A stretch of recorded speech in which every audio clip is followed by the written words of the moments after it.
Here we go. Hi, everybody. I call Hello. foxes. I knew Hello, that good evening, and in the welcome. background. You can't fool me. Yeah, nice try, Tim. Interesting your comment about Captain Nick's intro today, I haul boxes. Jeff and I were just having the same conversation with Nick. Yeah. He's so predictable, but we do love him for it. We do. We love him. I mean, you can't pass up the opportunity like that, you know? Everybody see Captain Nick's new little pal there with him on his desk? You got to zoom in and see their little hat on the top. It's been specially modified by Captain Nick's flight engineers. Hi, all boxes. I'm wondering how we can go back to show number 135 to talk about the KC-135. Oh, dear. How about 1135? Possibly, yes, because I was going to say, I think that train has departed the station. Still be alive by then? There's Mazouz. Hi, Mazouz. Nice to see you. Just dropping in briefly. Well, thank you for dropping in. Always good to see you. We were just talking about you. We were. Are you going to be at Duxford? You're going to see the boys at Duxford? These two boys? And I use the term boys loosely. We're loose boys. Accurately, actually. That's what happens when one floats away. Compared to me, that's true. Floats away across the channel. You have a loose boy. But you don't call it a boy, do you? Well, we do, but those guys... you proper people do. But those guys call it Americans call it buoys. Yeah, buoy. That's a knife, isn't it? Oh, no, that's a boy. A boy is like the opposite of a girl in America. No, we call those things that float in the water to it's also a thing navigate that floats in the water. Boys. Yes, he will be there. You guys are going to see him, so you're going to have to behave. Mazouz is a nice guy. No misbehaving. Tanya, you're going to be there to keep them in behaving, I think. Yeah, Tanya. Tanya's going to be the Steph stand-in. Mm-hmm. And we know how effective she is. Say that to her face, Jeff. No. No. You're scared of her. I know you are. I am. What was I going to do? So are you done now with the keynote, Jeffrey? Yeah. Okay. Thank you so much. All right. Let's share some screens here. Oh, no. Tanya. I can sing Tanya. Jeff can sing it better, though. I don't know. I don't think I can. You ever tried to sing any like opera or anything, Jeff? Can you sing Tanya? Just to myself. I wouldn't want to do it in front of anybody that could hear me do it. Oh, you're overly modest. Indeed. Speed test. Do a speed test, Jeffrey. Well, Jeff, did you see that email, speaking of music, that I sent to Roberta about the Chicago rap thing? She was saying we should incorporate it into the show. Anyway, no, I'll talk about it. So. Anyway.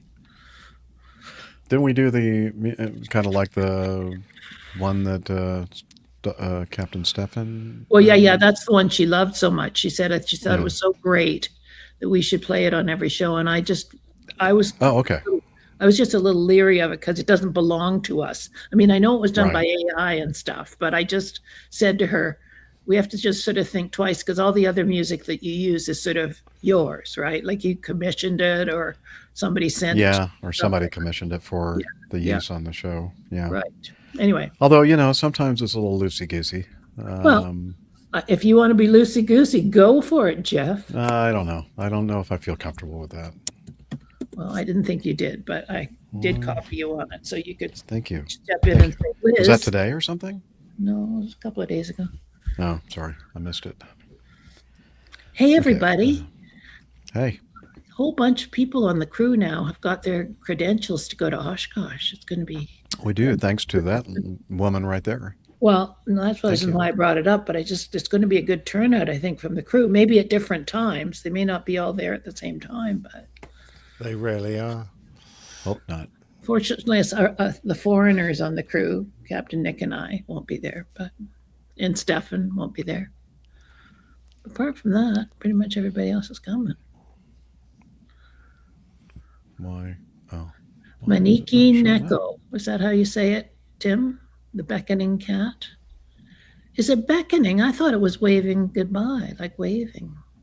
I guess it's going like this. Yeah, the way its hand is made, Oriented. It would be beckoning that way, but it's actually going that way. Isn't Yeah.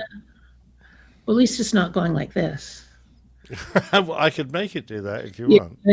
I can see Nick taping on a little finger sticking up.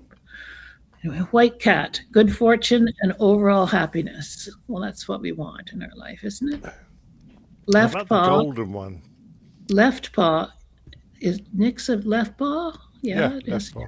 Yeah, Invites customers and people. So you're inviting people there into your studio, Jeff. Nick. Oh, well, yeah. Okay, great. I'm turning into my mother. A southpaw. In fact, isn't that the name of a boxer that leads with his left, a southpaw? Or a pitcher that pitch with his left hand. Mm-hmm. There you go. Southpaw. Or anybody but that's I think left-handed. they've taken the same term from boxing.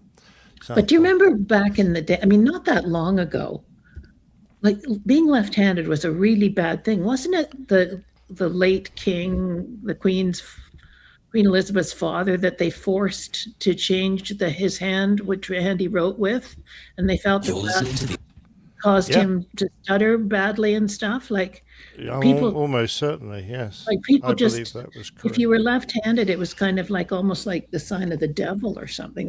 It wasn't acceptable. Wow. Yeah, I think they thought it was something. Oh, we're doing Unity. Okay. Oh, we're doing Unity. Okay, goodbye for a minute. That sounded a bit rough there, Jeff. Yeah, I heard it through somebody's speaker on your end.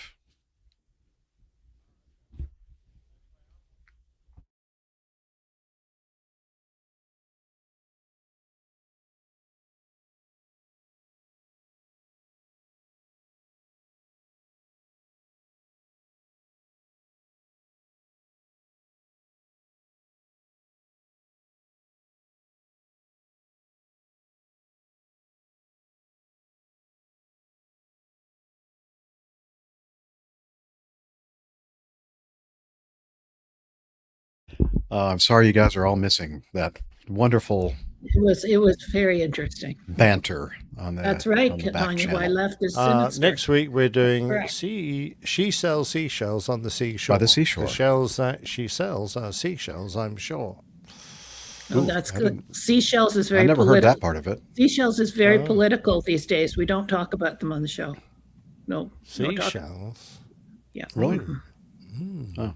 I'm trying to think of a political Oh, yeah. seashell. What happened? Oh, People in the chat room will know what I'm talking about. I'm confused. People that because they're smart. Okay. Yes, exactly. Careful how you arrange the seashells. You are correct. I call foxes. Don't know what that means. Okay, whatever. Shoot. Okay. Oh, I need to check Unity distribution of slots. Slots. Slots. This is like awarding slots at an airport. Yep. Awarding Unity slots on APG. Because we only have 5. Subscriptions, users. Right again, Tanya. Okay, so we're not gonna have Stefan today. We are having AJ and Steph. Correct. That is the plan. 3 seashells. Wasn't that Okay. a movie, a Schwarzenegger movie, where he was a policeman put into. Oh, the kindergarten cop. He supposedly committed a crime, so they froze him for slammer? 100 years or so. Oh, I don't know that And one. when they brought him out, it was because society had become so weak and feeble that a villain was having. Neil is saying Stallone, it was yes, Stallone. Sylvester. It was, you're right. Demolition Man. Yeah, that's the one. Well done. Well Yes. done. And they never explained what the three You're seashells Ruby actually was. I Sububi, mean, you're we correct. we had it something to do with going to the toilet, but they never really explained it. Oh, Jeff has left us. I guess we offended him in some way. Well, he's gone to play with the three seashells, I expect. Okay. And how long before we actually go on, do you think? I would say another 10. I'm going for 20 after. But I do have to leave you around 10 to 5 or so, 10. Roger, Dodger. I gotta I'm go gonna move. I'm go move my- gonna a blute, and I'll be right back. Okay, go in and do your ablutions. Oh, I thought yeah. that meant having a bath, but I'll pull. don't do that. Oh, Neil says that's one of his favorite trashy movies is Demolition Man. We always said it would be great to have like a movie night at Oshkosh where you all sort of sat out and watched, like Airplane or something together. Wouldn't that be fun?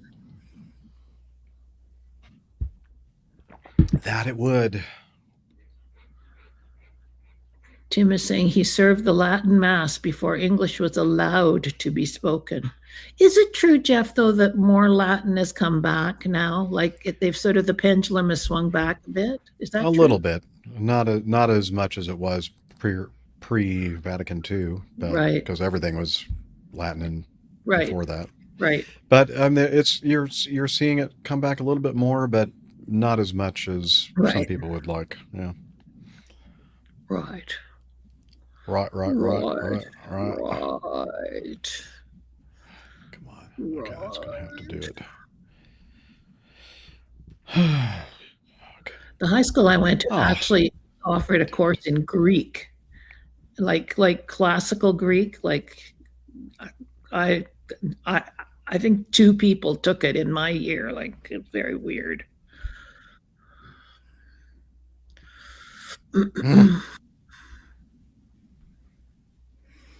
Sorry, trying to get this light set up here. Yeah, we want to see you in the best light, Jeff. We want to see you in I your will. best light. Thank you. Yeah, I wasn't big into the languages. I don't think we had Spanish even offered. I remember, certainly French was, but I don't remember. Okay.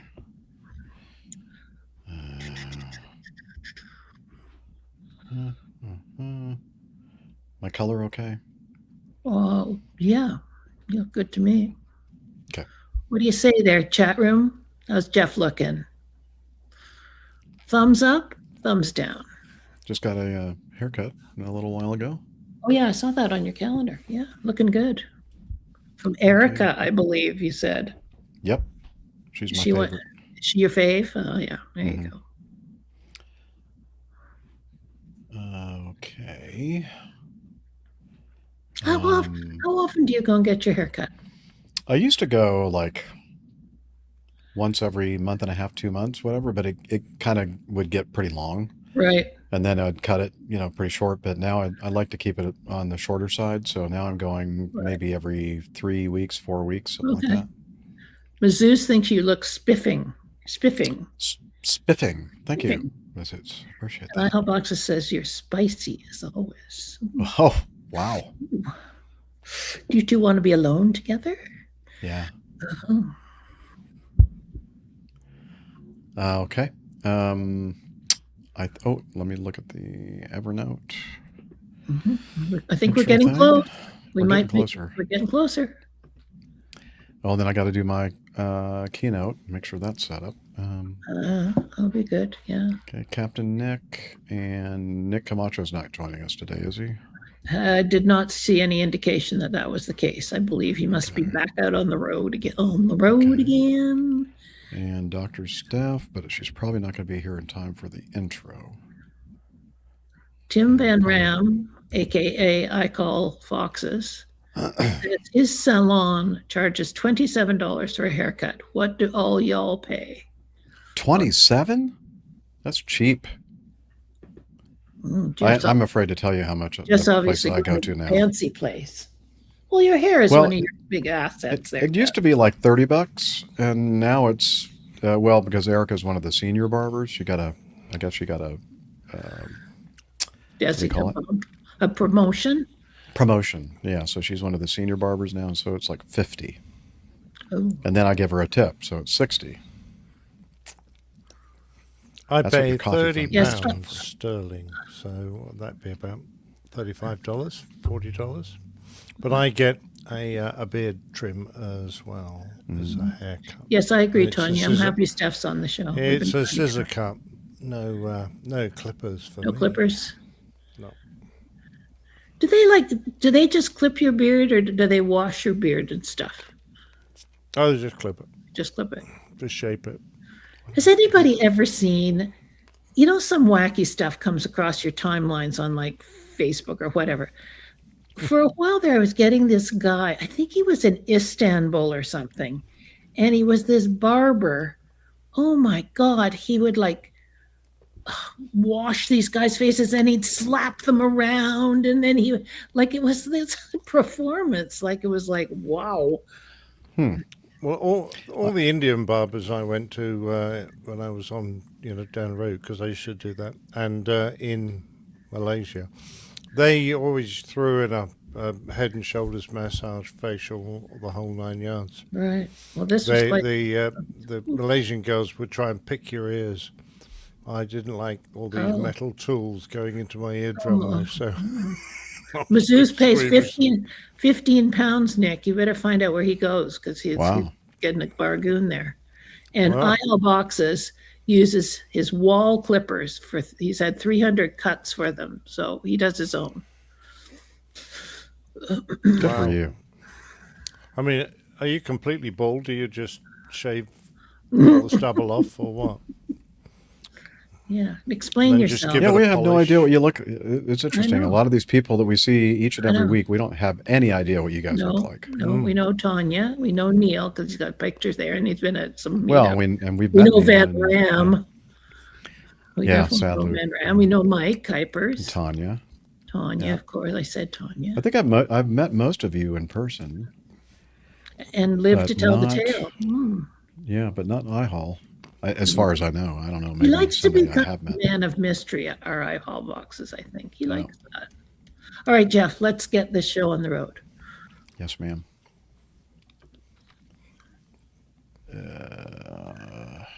Okay. I'm in disguise. Yes, you are. But I knew it as soon as I saw that T. I knew it was you, Van Ram. Can't fool us, Van Ram. Nah. Are you going to be at Oshkosh, Timothy? Any of your brothers? Any of the other Van Rams going to be there? The good-looking Van Ram. I'm some APG Disney mystery. Yeah, okay, yeah, there you go. What a Are we Disney ready? mystery is. Yeah, I'm ready.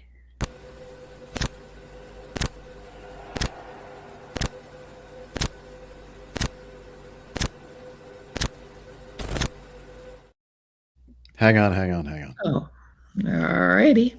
Guess what I need to do? Put on your recorders. Yep. Yep. Because somebody forgot to remind me. Yeah, it's all my fault. Well, not you. I mean, Well, people in the chat room Usually usually Mr. say Van something. Ram does. Yes, Tim Van Ram is going and staying with Brian Coleman. Oh boy, there's a pair. That's trouble.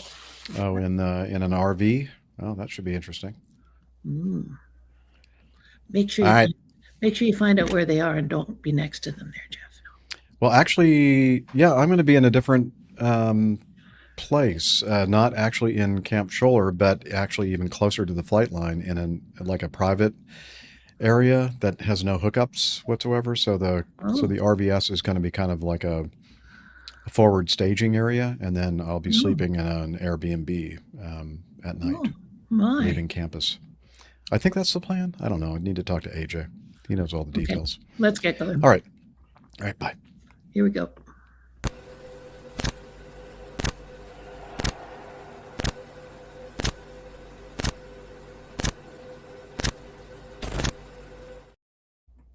You're listening to the Airline Pilot Guy Show.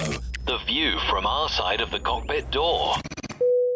WAPG. It's the Airline Pilot Guy. Airline Pilot Guy, episode 707. Yeah, he's up in the sky. It's the Airline Pilot Guy. Hello, you're listening to the Airline Pilot Guy show. The view from our side of the cockpit door with your host, Captain Jeff, broadcasting live from APG headquarters in Roswell, Georgia. Today's show is recorded the week of May 4th, 2026. Yeah, he's up in the sky. It's the Airline Pilot Guy. Picture light and he's flying by. With the Airline Pilot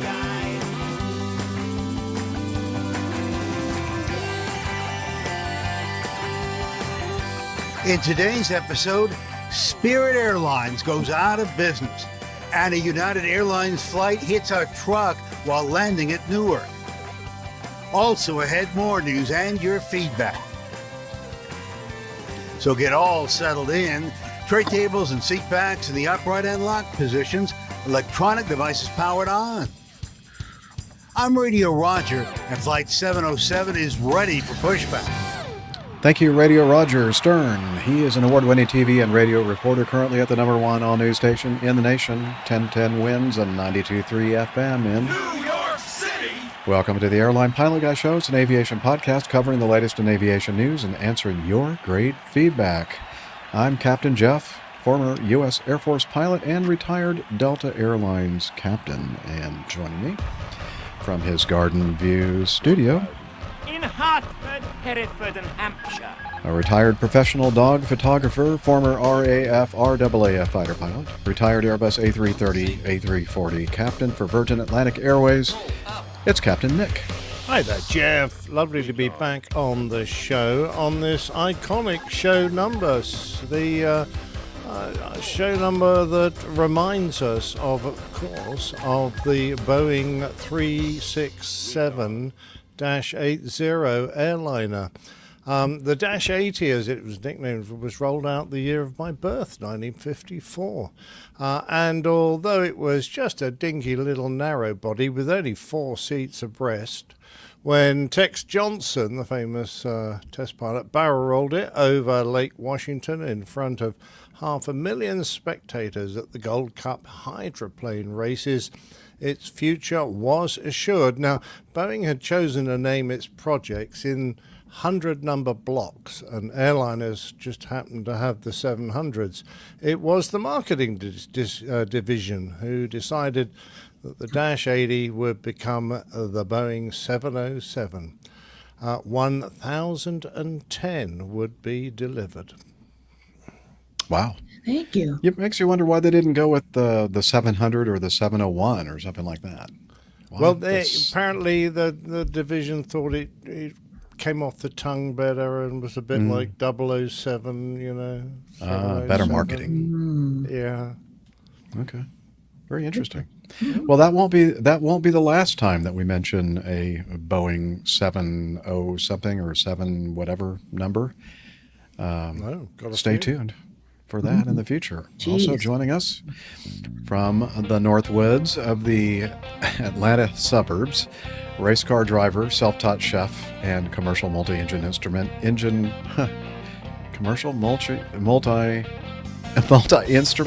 rated pilot. Okay, with an interest in horses that can kill him. I really need to look at these before we start the show. Sorry. I said that last time too, I think. No, you don't. AJ Schramm. Hello. Hey, everybody. Thanks for the quite the intro. Oh, you're welcome. That was a good It was quite. You're welcome. Yeah. I'm now shocked. I know. I'm shocked that Nick would do something like that. Yeah, I know. How I just thought it was immature. funny. I didn't do it. No, not me. Sure. Okay. It must have been Liz from her studio in It probably Toronto, was. Ontario, Canada, retired financier and aviation enthusiast, spreadsheet master, and our producer. It's the lovely Liz Piper. Hello, everybody. Happy May. So I think Happy we were May to you. on May Day last time, so Yeah, we did May Day. I can but- show in May. hey. But anyway, Yeah. glad to see everybody. All right, have a good Thanks, Liz. Oh, Okay. cut off in Okay, that bye. rhyme.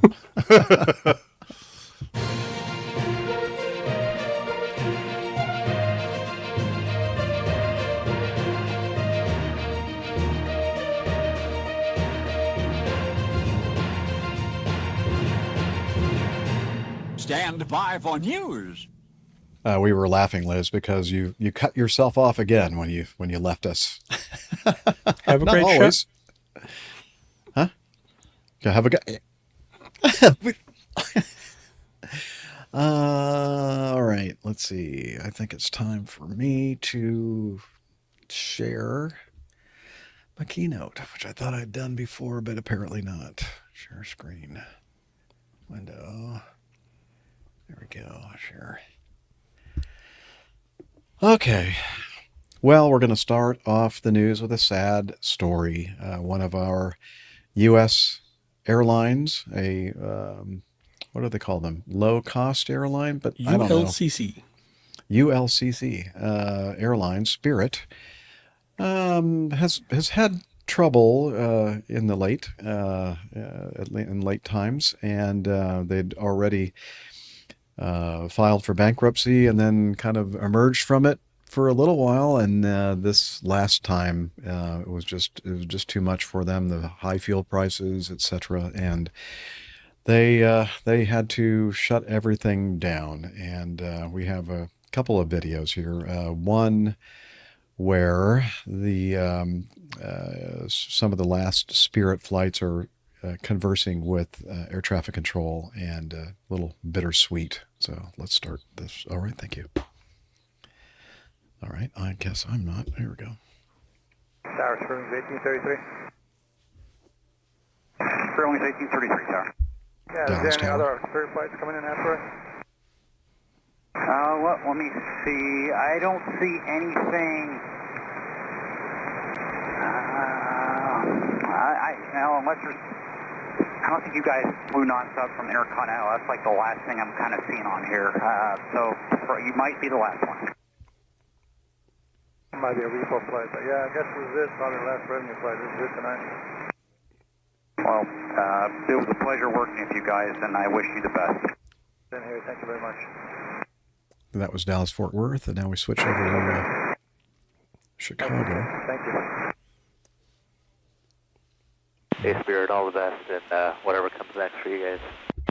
Really appreciate it, man. Thanks. And Spirit Wings 1, just want to say thoughts to all you and your colleagues over there at the Banana as the next couple days unfold. Hey, man, we really appreciate that. Thank you. It's hard to believe this is it. Yeah, no kidding. It's always a pleasure to talk with you guys on the radios. Yeah. Hope you guys make it out okay. That's the best.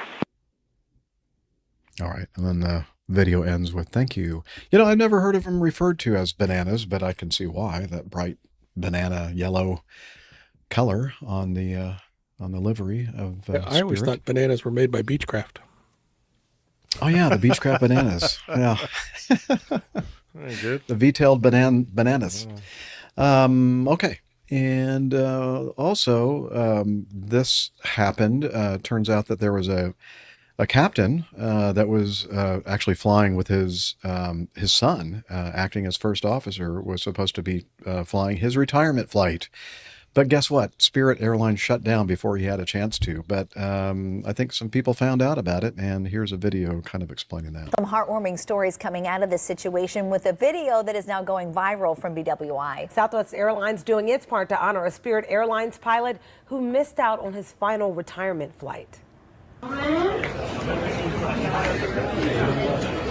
John Jackson.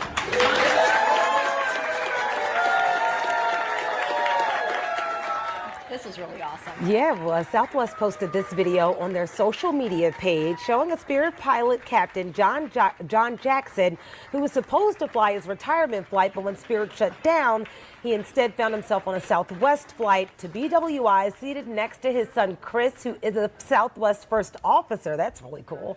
He just casually mentioned it, was supposed to be his dad's final flight, and the crew made this happen. They got on the ball, making arrangements for him to be celebrated when he landed at BWI. Fire and rescue then met with the plane. with a traditional water cannon salute, and the Baltimore ground operations team was waiting at the gate to welcome him with cheers and champagne. It gave and me there's chills. nothing like our community to come together and to celebrate somebody when they deserve to be celebrated. It was and so nice. It's so heartwarming. It feels good. And the fact that they were able to get that all together for him, you know, honoring a pilot from another airline, and this all happened for him is pretty awesome. Amazing. Job well done, everyone, and job well done, Mr. Jackson. So I may have misunderstood that. I guess his son was a Southwest first officer. That's what. Oh, that's what I sounded thought, from the too. news article like they said. The it news was people said Southwest. Southwest, but they must have meant to say Spirit. Yeah. No, the news has never been wrong. What? What's wrong with me? Sorry. Don't answer that question, by the way. No. That's what I mean. Anyway. That's the word I was looking for. Thank you. I'm a little out of sorts today. Okay. At least they're gonna stay. They'll stay with us in spirit. Oh, yeah. Oh, okay. Wait. You got to warn. Yeah, them but if it's there's always sad something to dumb like see that. an airline go under, because you know very well the market's going to get a real jolt when all these guys suddenly start looking for jobs. And It's done me zero favors. Exactly. Yeah. Dan Air went bust just as I was looking for a job in the airlines after leaving the Air Force, and flooded the market with 2,000 highly qualified commercial pilots. And I went, hell's bells. Back to the bottom of the queue. Well, see, I was already at the bottom of the queue, and then they just moved the queue back another 6 or 7 miles. Yeah. So it's Having even said worse. that, it's an awful wrench for your airline that you're, nicely ensconced with, got a seniority number, everything's going well, to suddenly disappear. I know they had their problems, but it's a shame. Yep, the airline canceled all flights effective immediately, told passengers not to go to the airport, according to a notice posted on its website. And let's see, it said that Spirit was winding down all operations. The budget airline had lost billions of dollars in recent years, filing for bankruptcy in 2024 and 2025. Oh, that was more than I thought. Spirit hoped to emerge from its second bankruptcy this summer as a smaller company, but those plans fell apart. The planes didn't, but the plans fell apart as fuel prices rose in recent weeks. As Spirit's fate became clear, the Trump administration offered a $500 million federal flight. Here's $500. Here's $500. Don't spend Get it. yourself a nice steak. Hey, quit making fun of me. But the airline's investors and government officials could not reach an agreement on how to structure a deal or spend that $500. Yeah, that's weird. So sadly, they had to shut her down. Okay, well, I don't know what else to say. Sorry, everybody. We're keeping you all in our thoughts and prayers, and hopefully you'll land firmly somewhere else. And except for AJ's not really that happy about it, as we just mentioned. But oh well. Talons, Douglas. There you go. I'm happy. I'm unhappy for them, and I'm also unhappy for me. Yeah. So I'm unhappy for everyone. Yeah, we're there are unhappy for everybody. There are no winners here, but hopefully, it leaves a hole in the market. Hopefully, someone will step up with a new outfit, and things will move on. Yeah, they're trying to take advantage of it. That's for sure. Was it JetBlue and Spirit that were wanting to merge a few years ago? Maybe this is all. Here's the conspiracy theory. What it actually is JetBlue just buying Spirit on the cheap. They made this deal in the back room. We're going to go out of business, and you guys can just buy the planes for pennies on the dollar. We're good to go. Oh, that's a good conspiracy theory. Yeah, I like it. All right, let's move on with this next one. Let's go to China, shall we? Shanghai, to be exact. This involves an A350 jet colliding with a jet bridge. Okay, I have several videos, actually, so let's start with the first one. You did. Okay, go ahead. Throw that up there, Liz. Thank you. And sounded like a chicken or something there, didn't it? Okay, so Got we've the already hit reversers the out. jetway. Now we're going backwards, and we're going to give it another shot. I love the fact that they didn't hit it hard enough the first time. Exactly. Yeah, so they did it again. I'm really confused about that. Oh, and out come the reversers. Haven't got yourself away. Just shut the damned engines down. Well, that is Or probably put the something that parking they're brake thinking on. about now. They're like, Yeah. maybe we should have shut the engines down. Let's go back to that first one that I think with the chicken noises. Yeah. Wow. Ow. Maybe the chickens are upset because that's where they roost in the jetway there. Oh, God, I didn't hit it hard enough first time. Let's give it another go. Oh, gosh. Okay, so there we have that one. Another 6 inches and I'll be in my parking spot. I just need to get a little bit. Okay, let's do this one. Okay, this is from passenger view. Oh, okay. Should we look at that one again? Oh, let's get off this airplane. Okay. Wow. Yeah? What, Liz? Okay. Oh, man. This is like a mess over here in the left wing and the left engine. Okay. Yeah? Do you?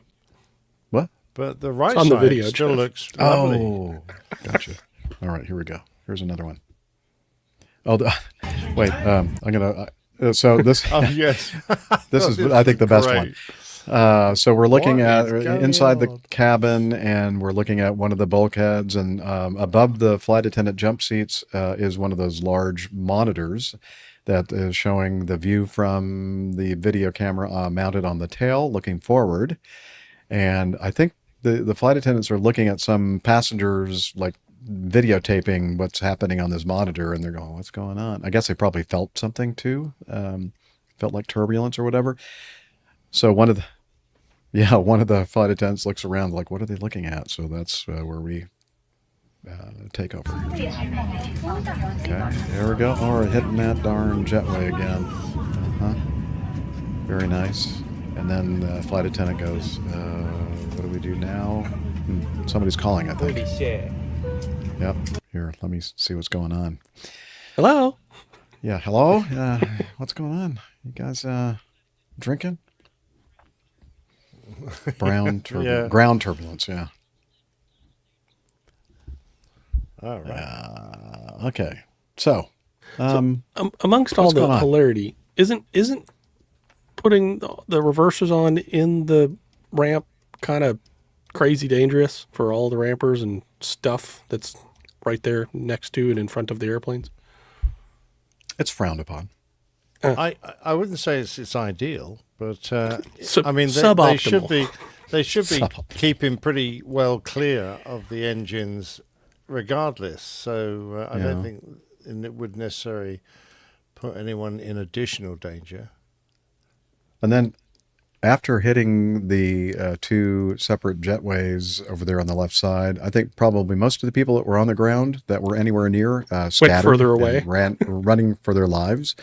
Yeah. But I guess I'm just assuming that the captain just must have panicked, and I guess maybe the brakes weren't working, and well, the only thing else I know to do is like put the reversers out to try to keep the airplane from going forward. But then, of course, it started moving backwards, and then they put it out of reverse and it started moving forward again. So as Captain Nick just mentioned, okay, you have to be thinking, okay, before I put it back in forward thrust, I better shut these engines down, right?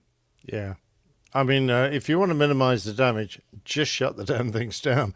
Don't try the reverser trick, because all the time those engines are turning, and they're multi-million-dollar power units. They're going to be sucking in debris from the impact, and you're going to be destroying the engine.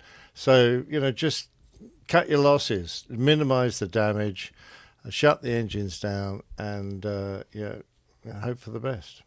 So you're saying quit while you're ahead, even if that means you're ahead of your parking spot? Ahead. And you're don't ahead forget of where to you're supposed to put be. a telephone book. Oh, you don't have telephone books nowadays, do you? I'm trying to think where you could put in your trousers for the spanking you're going to get from the chief pilot. Let's not go there, Liz. Says no injuries were reported other than the, the Spanking. pilot's bottoms and the spankings. Pilots have been detained for testing and interview and spanking.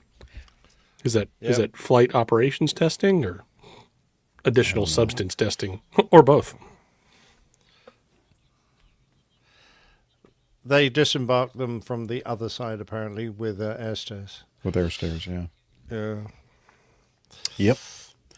And really, we don't have any information yet as to what, why the airplane didn't stop the normal way. So, yeah, we may never know. No.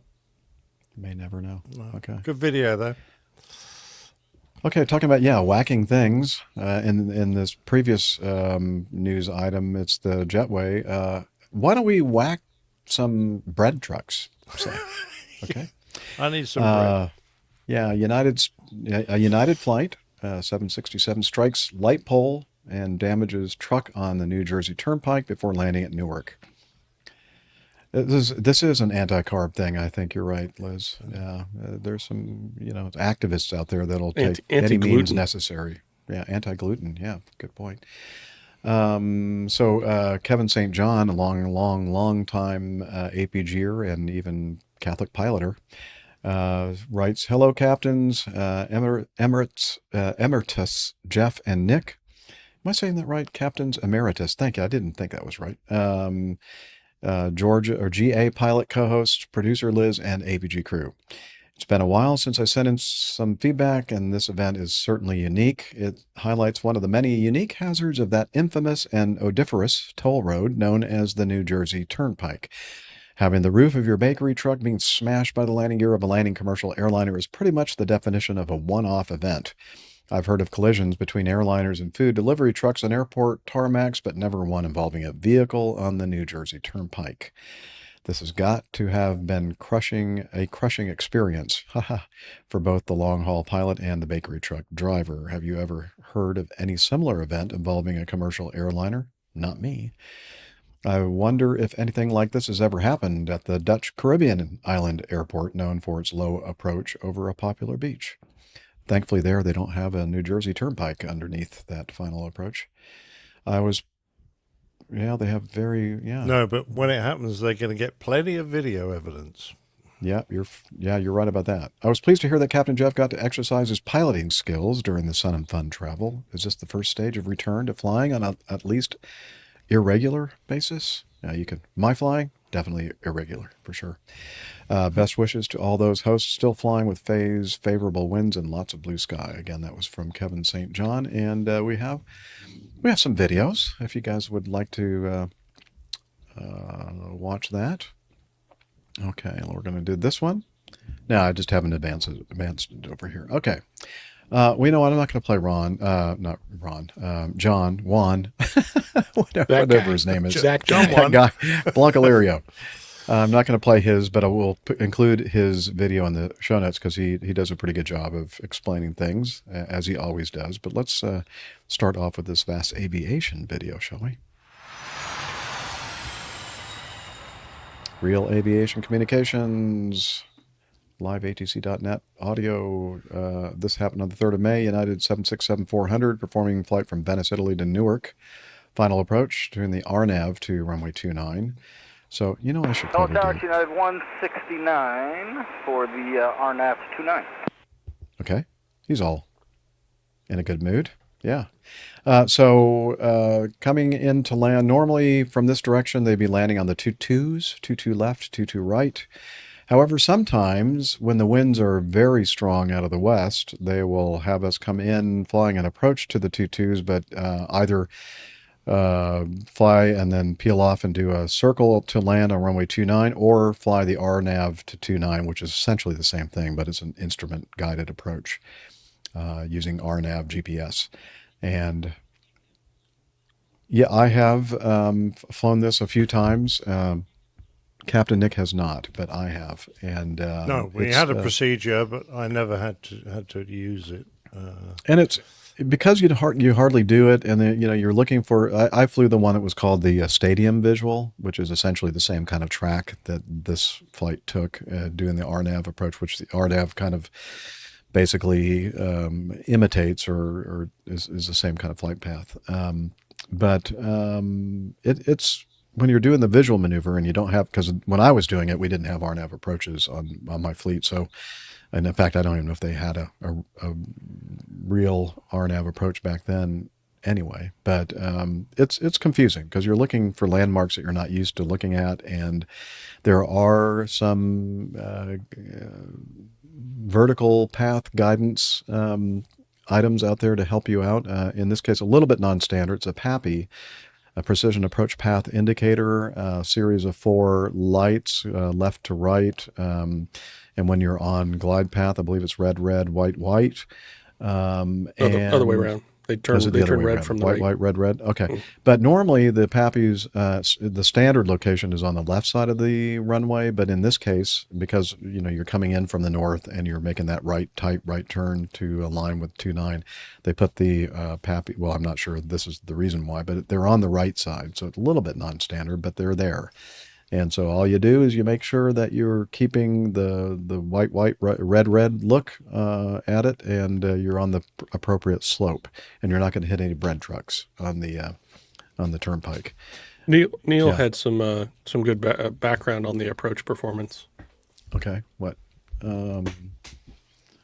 The approach pitch was okay, but the roll performance was a bit flat. Okay. He hit a bread truck, Jeff. Oh, I see. Okay. God. Oh, that's terrible, Neil. Go away. Yeah, it was so bad, Neil, that I didn't even get it. I was trying to speed up the catering turnaround. Okay. Wow. Okay. You guys need to try we've harder. overloaded Jeff's humor system. Yeah, this is like I'm not getting. Let's go back to Bass Aviation, shall we? So we have the check-in with tower from United Flight 169, and again it's a 767-400 coming from Venice, Italy, intending to land at Newark, which they did. All right. Why is it not working? Oh, here, because I got to go like this. Here we go.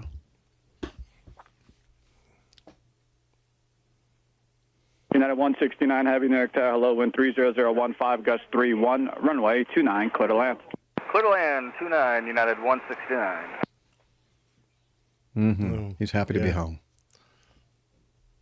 Until this happened. Yeah. And so it's depicting the path, doing the circle maneuver, basically, lining up on 29. Looks like they're really nicely lined up on 29. They're only at 200 feet now, and they're quite a ways away from the runway. Looks like they're level at 200 feet for a while. And here's a bread truck that we're seeing in the inset video. Ooh, that's not good. Yeah, they were a little bit low. And yeah. Right up until the airplane got there, that United truck driver seemed 169, pretty heavy, happy. exit the high speed, then left turn to join Yankee and contact ground. Yankee and over to ground, United 169. We had some light chop on short final. Just joining Yankee. United 169, heavy, Newark ground, taxi, Yankee, Sierra Alpha. Good day. Yankee, Sierra Alpha for United 169, heavy. Let me try that again. Yankee, Uniform, Bravo, Sierra Alpha. It was so much easier the first time. Yankee, Uniform, Bravo, Sierra Alpha for United 169. At this point, it doesn't seem like anything is abnormal. Everybody's happy and everything's normal. Aircraft continue to everybody but normally, that truck driver. Except for the truck driver. Something else is going out there. Tower 99, I'm holding short the 29 at Zulu 8. Okay, airport people probably got the word that something happened on the turnpike and possibly might be some debris on the runway. Where are you holding short at 29, car 99? Zulu 8, sir. Zulu 8, roger. I'll get you on there in a moment. Car 99 holding short 29. Car 99, did you get a report for what the issue was? I got different conflictions on the turnpike. What's a confliction? There was only one conflict. It was the truck and the main landing gear of the airplane. Yeah, but you have to admit that was different. Yeah, they felt something over the threshold, and there's a hole in the side of the airplane. So, oops. I'm going to get you on the runway here in a moment. They said it was right at the threshold, so it'll just be a minute. Almost. No debris was found after they... Car 99, where are you? Wasn't that a show? Way back before my day, actually. Okay. Yeah, police comedy. Okay. This is what a normal approach to runway 29 looks like. I'm glad that they did this on Bass Aviation because it does show some really good video footage of what they should have been seeing when they came in for this approach. And we're seeing a video inset here. So coming in, it is low, you have to admit, and you can't see the turnpike coming into view and some traffic driving along northbound and southbound. But you can see they're still, from that side view there, they're still quite a ways above the turnpike. They're not super low at that point, and that's the normal glide path. And then they touch down, they're aiming for the 1,000-foot bars there as their aim point, and then they still have a lot of, especially with a high wind gusting to 31 knots, that's a long runway. I mean, it's not as long as the 22 left, 22 right, but it's still a decent enough length of runway for even a 767-400 to land. But yeah. The chat group is on fire. Okay, right now. Chat room is on fire. Okay, I'll let you guys do the honor because since my comedy meter is not working very well. Yeah. Well, we got to start with Maine Marins, I think. He's trying to get a rise out of you with the bread jokes. Okay, I did like that one. Mizzou said your humor is too wry. Oh, wow. I call foxes. I believe that's Tim. Said that was a close call, no matter how you slice it. And Neil said, "Oh, sorry, Liz. Go ahead. we're working together badly." He said he did well to breadstick the landing.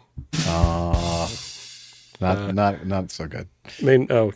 Tim also says on the taxiway they were rolling in the dough. Maine Marin said they need a new approach. Need KNEAD a new approach. Okay. This might be another show title. Yeah, there was a confliction with the confections. And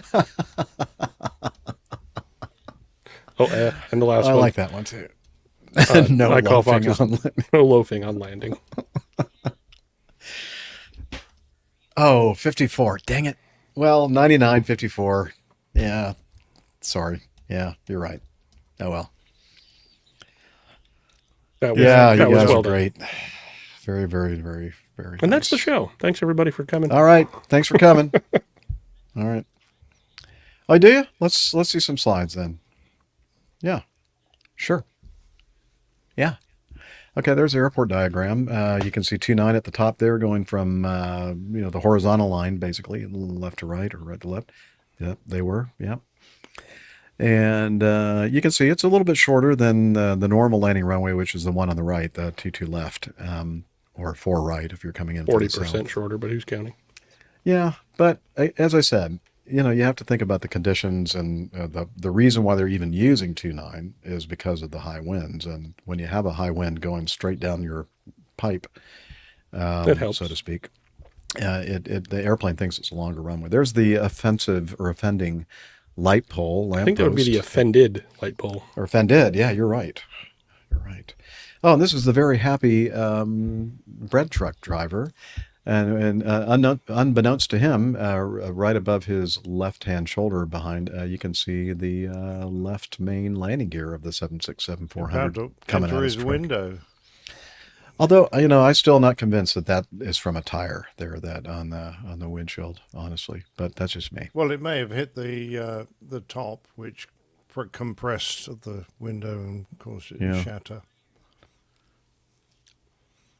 Yeah, that's the main landing gear tire. That's a bit of bread truck paint. No, I was thinking it might be icing or maybe some of that stuff they could be like the cornmeal bagel, or whatever they put bagel on with bread. everything. I don't know. Yeah. And there's the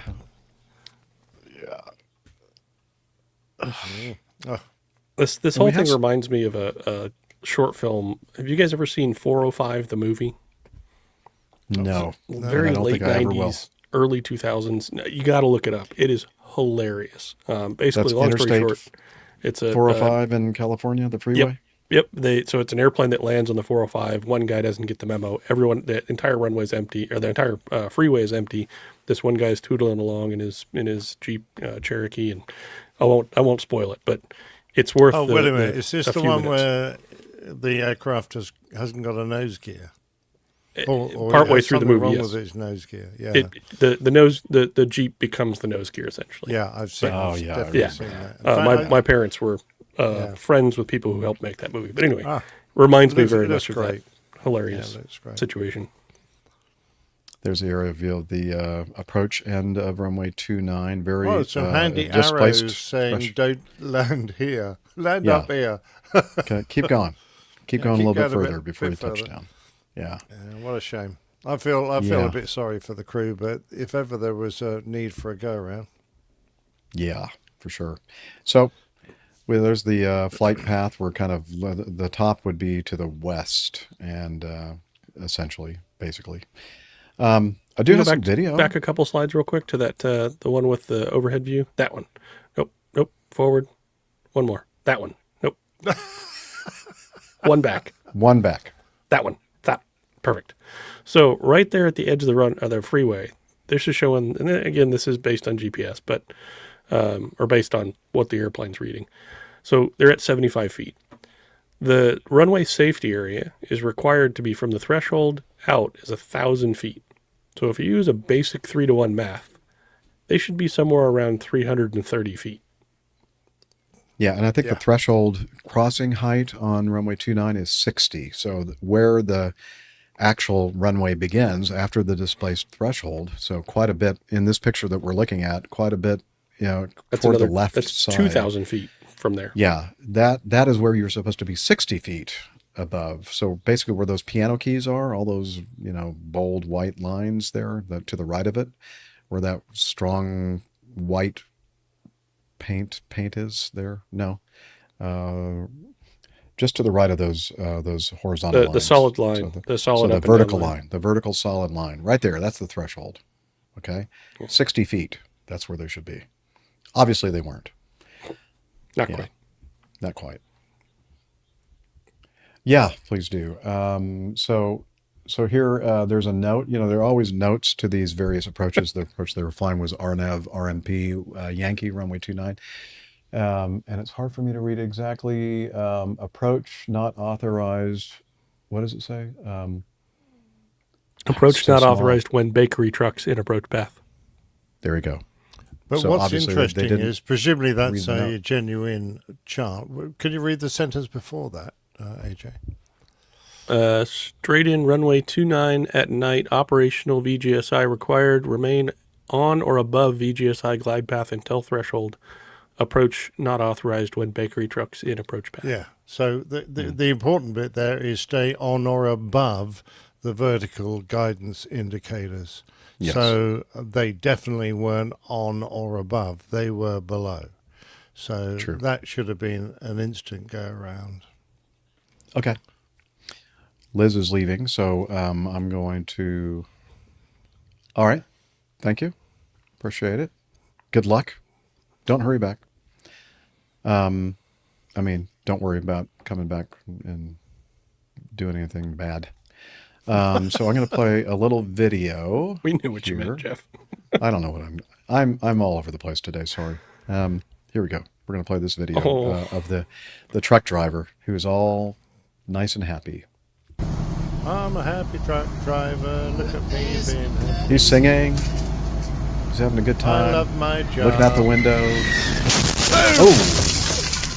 Ow. Yeah, okay. Ouch. And then here's some from CBS News. Dramatic new video appears to show the moment United Flight 169 struck a light pole and a tractor trailer on the New Jersey Turnpike while landing at Newark Airport Sunday.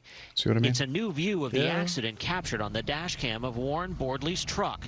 The flight was coming in dangerously low from Venice, Italy, with 231 people on board. So it wasn't Venice, Los Angeles. You can see what appears to be the landing gear just before impact. Bordley suffered minor injuries and is now home in Baltimore recovering. His father, Warren. Out of all the things in the world, a plane, you know, you can't prepare for that. Nope. Police say the light pole also hit an SUV. Look closely, you can see the bent pole here. The plane was landing amid gusty winds on the shortest of Newark's 3 runways. They felt something over the threshold, and there's a hole in the side of the airplane. New pictures show some of the damage from the collision, including that hole in the plane and marks on the landing gear, as well as the busted windshield of the truck. It appeared to be nothing short of a miracle to me that he even survived that. Now, Bordley's attorney says his client is still in physical pain, but also dealing with the emotional shock of, well, getting hit by a plane. Now, the NTSB says it has interviewed the flight crew. Investigators will look at pilot action, but also if that wind played any factor in this accident, Tony. Dramatic new video appears to show the moment I can hear Flight 160. I can hear Liz's yeah, she left her alarm alarm going off in the background, and she's out doing something at her condo, like rearranging her car or moving her car or something. But we'll just have to just not think about that alarm going off in the background. You can just mute, Unity. Oh, that's right. We can unlatch the. Thank you for saying that. While you're working on that, one thought that I just had is it's a good point about the high winds and being a high headwind, because that is going to change your glide path. Your descent rate would need to be a lower number in order to match the same descent, because you're going a slower ground speed. So that could, if they just kept a standard, whatever in their mind, 800 feet a minute, 700 feet, whatever, that would cause them to come in short. And it's also possible, as we all know as pilots, when you have a very strong, especially a strong gusting direct headwind, that can cause some interesting vertical deviations. So, I mean, that's, I'm sure, something that they're going to be looking at. So winds definitely probably played a role in this. Now I'm going to hit play again on this video, and just to the point where it strikes the top of the truck, I think, maybe. Okay. Oh, no, I got to go over here to this window. Okay, here we go. 69 struck a light pole and a tractor trailer on the New Jersey. Okay, right about there is where it hit. So it looks like it's hitting the actual trailer part of the... Yeah, but the left-hand one is the one that's in the picture coming through his window, or coming, you can see. I know, but I still, I'm not, call me not convinced. While landing at Newark I think it was the Airport pole. Sunday. What knocked his truck over then? Because I'm trying to think of anything else that might have done it. Yeah. I think it was one of these big, tall light poles on the other side of the road came down and smashed into the windshield. That's what I think. The thing hit the light pole. The light pole went ricocheting away and hit the windscreen. Because it looks like the main landing gear to me, even in this picture where we see the landing gear coming into view and behind him, looks like it's no way it's in front of him. So I don't know. Whatever. It doesn't really matter, does it? He hit a truck. A truck was something hit the truck. in the making. The of truck was landing. hit for sure. Yeah, I don't think it lets the 7.6 drivers off. No, I don't think it makes much difference, does it? No, not to them. It's too bad we don't know a 7.6 pilot who does a lot of international flying. Yeah, I wish we had somebody that could. In fact, we were kind of talking before we started the recording that we do actually know some people that listen to our show that fly for this company and fly heavy jets. Haven't heard from that person. Just saying. All right. Anything else to say on this? But this is like a one in a lifetime thing. We'll probably never ever have a report like this one again. I don't think we left it half baked. No. Ah, man. Okay. I won't make any more jokes, I promise. I doubt that that's true. Let me make sure I got the videos for these. The Azul. I do not. I haven't set that up. So let me do that while we're waiting for Liz to return. We'll take a little small break, or a little technical break, while A break for station identification. For station identification, yeah.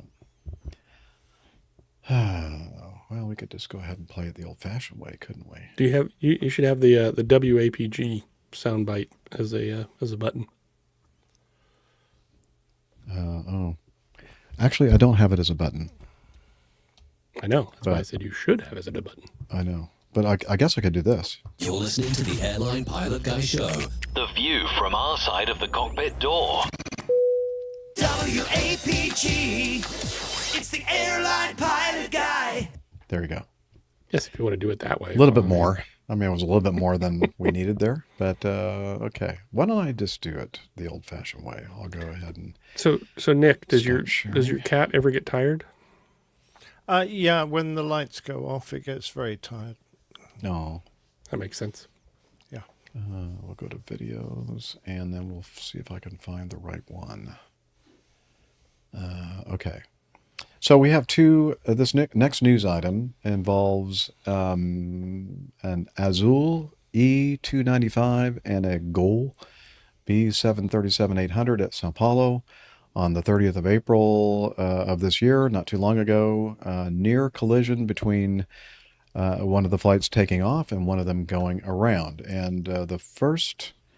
I think the first one I'm going to play is the one where we actually have the video of the scene somewhere off the end of the runway, looking back toward the runway where the jets are on go around and take off. And we kind of can see how they get a little close. So here we go. Boom, boom, boom, open. And wait a minute. Why is it showing this one? Dramatic news. No, dang it. Okay, I'm sorry. That was not it. How do I get that one off? All right, Liz is never allowed to leave again. Well, actually, this is stuff I'd be doing anyway, honestly. Well, you're definitely not allowed to leave. Okay. Why can't I get rid of this? It says add to stage. And I don't want to add it. I want to get rid of it. I want to remove it.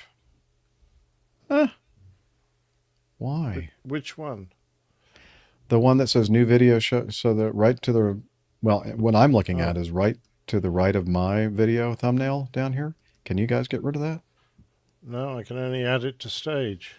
Yeah, that's all I can do. The three dots just go edit name, and they used to talk.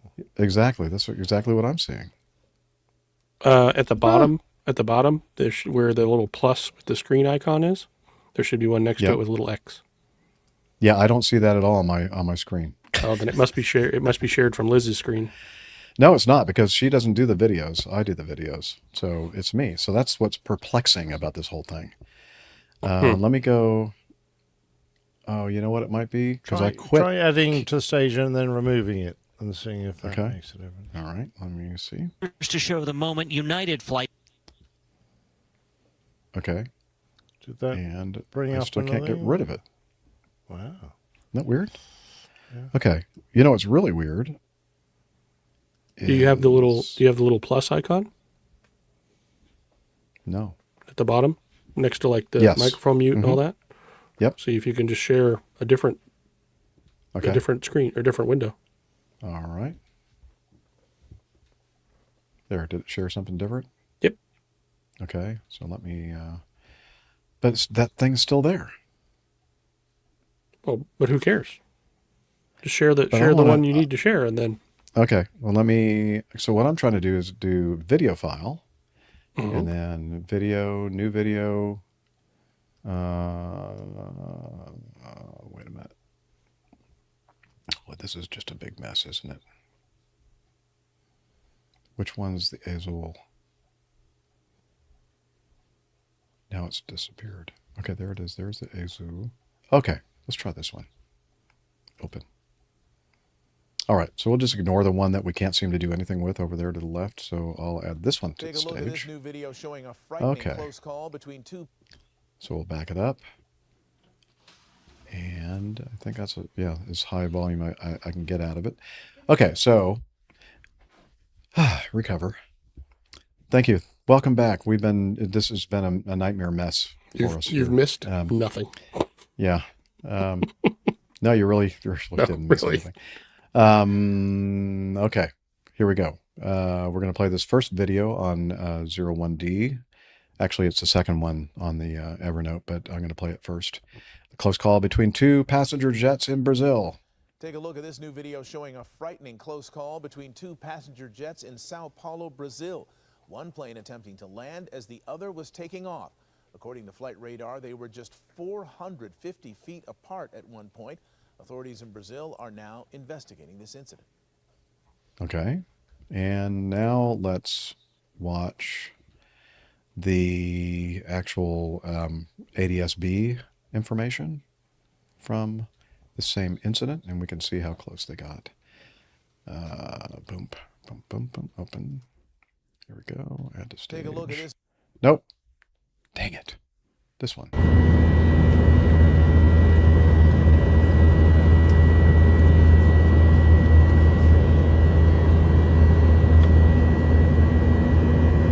Okay, you can see they're both very, very close. They got within, they say, 450 feet. Okay. And, we've seen a lot of events like this where, for whatever reason, the airplane on final is either told to go around or they decide because of an unstable approach or whatever that they don't want to continue to landing, and then they initiate a go-around procedure, and then the airplane on the runway has already been cleared for takeoff and is rolling. And that's why we've talked about in the past that it's very, very important that somebody take control of the situation, like the air traffic controller, and start giving vectors that are divergent so that the airplanes don't fly up into each other, or lacking that I believe that I think the guy doing the go-around, the people doing the go-around should probably maybe offset just a little bit. I mean, not a huge amount, just to make sure that we don't have an airplane flying up into our belly. What do you guys think? Yeah, I get to watch that all day long at work with I bet mistimed patterns, and the go-around with the guy taking off. It's always close. So yeah, it's a pretty immediate turn needs to be given to that airplane that's going around. Oh, so the problem is that we don't have a window through the floor, and right. Certainly on our aircraft, the view down was very, very restricted, and you're not in a position to put a lot of bank on when you're low to try and spot the guy. So all you can really do is watch the radalt and see. If it suddenly goes to 10. Yes. And then just close your eyes and do some praying. Yeah. Praying. We do have some information here. When the ERJ finally commenced takeoff, so I guess they were kind of slow to begin their takeoff roll, separation between the aircraft had already become too tight. Tower instructed the Embraer to cancel takeoff and the Boeing to go around. The Boeing initiated the go around. The Embraer, however, continued the takeoff. That's where we got the problem. So they told them to abort their takeoff, but they continued. Tower issued another instruction to stop without reply from the crew. Tower instructed the Boeing to turn to the right. Okay, that's good. They're issuing some vectors to the airplane. Trying to get separation. Yeah. The RGA became airborne and climbed straight ahead, and the Boeing began a right-hand turn. Boeing crew reported receiving a TCAS resolution advisory, an RA. Tower explained that the departing aircraft had taken too long to depart, had already left the frequency before having departed. That happens, by the way, on a lot of places around the world, doesn't it, Captain Nick? Yeah, where you're instructed. I never have like that. No, me neither. It seems like a terrible idea. Yeah, I know, and I don't know if Canada still does it, but that was one of the places I flew to quite often that would do that. They clear you for takeoff, and then they say contact departure. I mean, before you even started your roll, you're already on departure frequency, which is kind of weird. Yeah. No love lost, Liz. Yeah. That's something we actually talk about in our scenarios. Is that you'll have VFR small traffic take off ahead of larger airliners, and you don't want to switch that airliner until you've given them all the traffic calls they might need. So that is actually a point of discussion to not switch them too early. Yeah, communication's important in this game we call flying, right? Yeah, I would say so. Yeah, and everything for sure. According to the ADSB data transmitted, the separation reduced to 400 feet vertical and 0.27 nautical miles less horizontal. than that, because Yeah, I can see flight level 3.3 and a flight level 3.1. Yeah, but and a Nick, 3, if you look 4 at and a the 3.3, but by that if you time look at the they're starting to timestamps, diverge. the timestamps where the dots are close together don't match up. Oh, so they don't. Well, they're only a couple of seconds apart. Hmm. The one Yeah. I'm looking at. Yeah. 3408, 3406, they're only 200 feet apart. Yeah, I even says so here in this narrative that I'm looking at. They said that at 14:33:57 UTC, 200 feet vertical and 0.18 nautical miles horizontal. So, yeah, only 200. Wow. That one news report that we were listening to, that first video, said 450, but Yeah, they quite underplayed it, honestly, which is... looking at that video, they didn't look very close, but they're a bit close. I think if you look at that, if you take that picture that you were showing just for the value of the spacing of the dots, it looks close. But if you look at the timestamps where it's right there at the 33:59 and 33:53, so that's 6 seconds apart, and going 2 to 3 miles a minute, and one of them's climbing at 1,000, 1,500 feet a minute, hopefully at least. So that's significant. Could be a significant difference. You know, we're talking hundreds, not tens of thousands of feet or anything, but still, it's not as close as they made it look. Well, Main Man Marin in our live audience says the single biggest problem in... I'm sorry, not Main Man Marin, but Main Marin. The single biggest problem in communication is the illusion that it has taken place. Yeah, Oh, yes, that's for sure. Yeah, very good point. Well, I see somebody that looks like wants to join us here on the big screen. There's Dr. Steph. Hello, Doctor. Hi, guys. Hi, Steffi. Doctor. Hello, hello. Captain. Doctor, Captain. Dr. Captain. Do you concur? I concur. Actually, which of those professions takes precedence? Is it Dr. Captain or Captain Doctor? Well, in Germany, it's Professor Doctor. I don't know about Captain Doctor or Doctor Captain. But if you were a professor and a captain and a doctor, what would it be then? Complicated. It's probably the one that you spend most of your time doing. Takes. You also have no social life. Yeah, exactly. What I'd like to know is like, how do I get rid of all these darn things that are on in our video thumbnails that I can't seem to get rid of anymore? I've played the videos. There are a lot of video thumbnails there. You've got a few of them up now, Jeff. And I can't get rid of them. There's I'm not nothing, an IT specialist. I can tell you that's that much. obvious to me. How do you get rid of them? Oh, we rapidly exhausted my attempts to help. Well, when I click the one that I put up, Jeff, on those 3 dots, I get the option to remove my own, but when I click yours, I don't. So yeah, I know. Edit I'm the pretty name sure of all of them. Yeah, I could do that. Oh, wait a minute. It says remove from studio. Hang on. There you go. Okay. Hey, you should try that button. Oh, that Hey. button. Oh, Hey. oh, you know what the nobody has problem- any idea what we're talking about, but The there's problem like this is- other panel where like all the videos are staged. So the problem is that I don't understand how to read English. That's They that was cunningly the problem. hid that button in the menu. Excellent. Oh my gosh. I apologize. Well, I'm glad that was solved and figured out. And Yeah, me too. It wasn't solved until you got here, Dr. Steph. That was so thank impressive, you. Dr. Steph. That was yeah, good. I'm glad I could be of assistance. I'm not sure what I did, but Yeah. happy to Well, it help. was just your presence. It made me right. feel confident to figure this out. So thank you. I appreciate that. Oh yeah, I think we should. That whole new segment was such a mess. Sorry, everybody. Okay. here I'm we go. glad I missed it. Just kidding. Yeah, you probably are. All right, getting to know us. It's a time of the show where we get to get caught up on what everybody has been up to between episodes, especially those that we haven't seen in a while. So I think let's start with that particular person that we haven't seen in a while, the lovely Dr. Steph. How are you? Yeah, I'm good. When was the last time I saw you? I don't know. 3 years ago? 3 years ago. I don't know if it was that long ago. I think it was Seems near like it Christmas. Okay. So, you know, the way I figure out what I've been doing is I just scroll back through my photos because that's how I remember where I've been and what I've done. because I can't remember either. Because all it does is all it seems like I do is work, but obviously that's not true. But it is a lot of what I do. I don't know. I'm going back. Let's see. Yeah, Liz This says is- before Boston. Yeah, I was gonna say I don't think we talked about Boston. So none of this really involves any flying, or maybe it kind of does. So I can back up to just before that. You probably I flew did up have. there. Well, I did. It doesn't involve any of my own personal flying, except for the day. Let's see, what day was. Hold on, let me get some dates here, so that way I can put things in context. So You didn't April give the, 18th was a Saturday. You didn't give So- the captain your business card? It says, I'm a pilot when you got on the airplane? I thought we all did that. Oh, That's just me?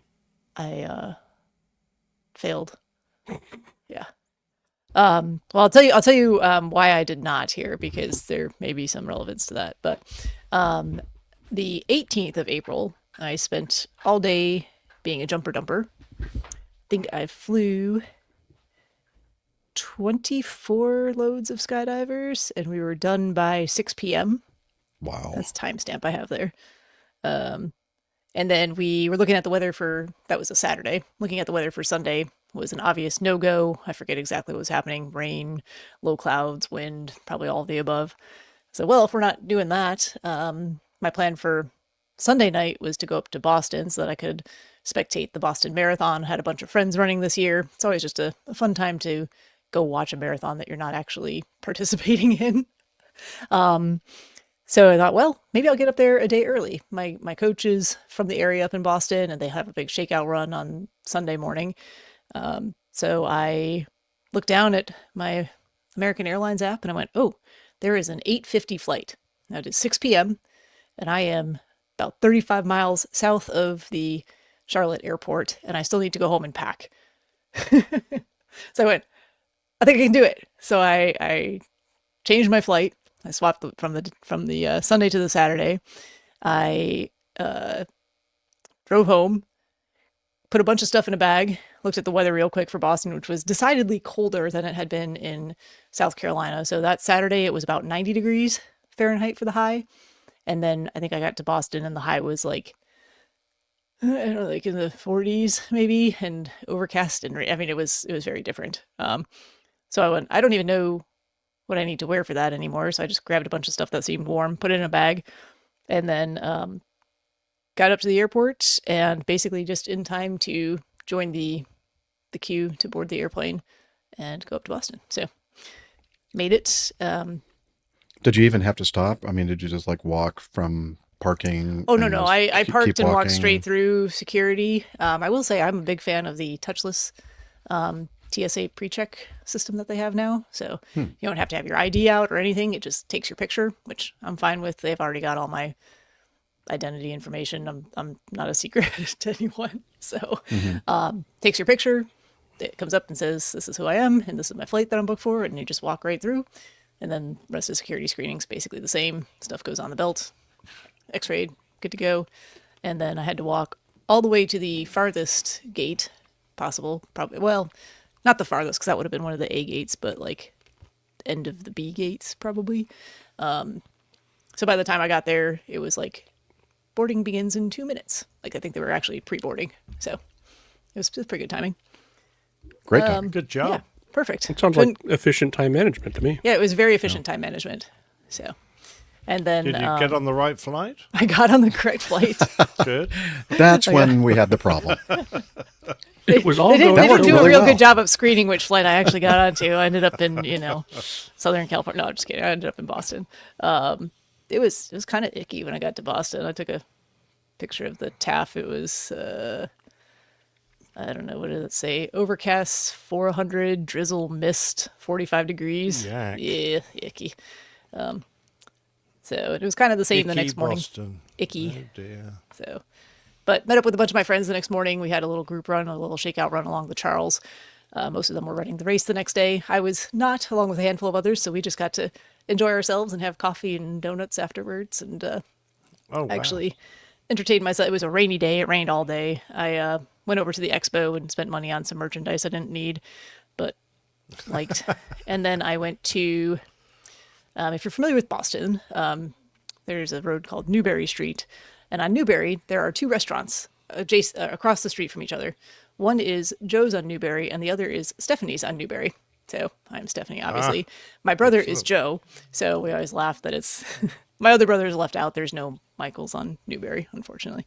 But it was a rainy day. I went into Stephanie's. I had a Steffi burger. It's literally the name of the burger.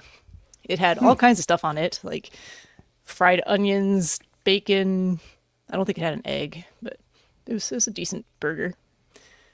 And then I went back to my hotel room. I had a nice workout they had a very lovely gym at the, where was I staying? The Hilton, like right at the airport, I think. And then, nice night's sleep and went out the next day, which was a nice sunny day. It was still chilly and a little bit windy at times. Nice running conditions though, and got to watch the whole marathon from about mile 23 on course with a friend of mine. Good job. So yeah, it was a great day for that marathon. There were some very fast times run. They had a tailwind and it was cool. So it was pretty good running conditions. So you were not running. I was not running. You were just I was just there to spectating. spectate and be part of the crowd. Okay. And then I had a lobster roll before I left town. Yum. Did not realize that market price on the lobster meant the lobster roll itself was $45. So, oops. Wow. But it was good. It was worth it. And then Was it? It was. I said, was it? It Okay. was. To continue with the running part of the show, I know everyone's missed out on this. Later in the week, I flew out to Salt Lake City and joined my brother out there, and we ran the Salt Lake City half marathon. So that was a lot Liz of was fun. asking something about the London Marathon record.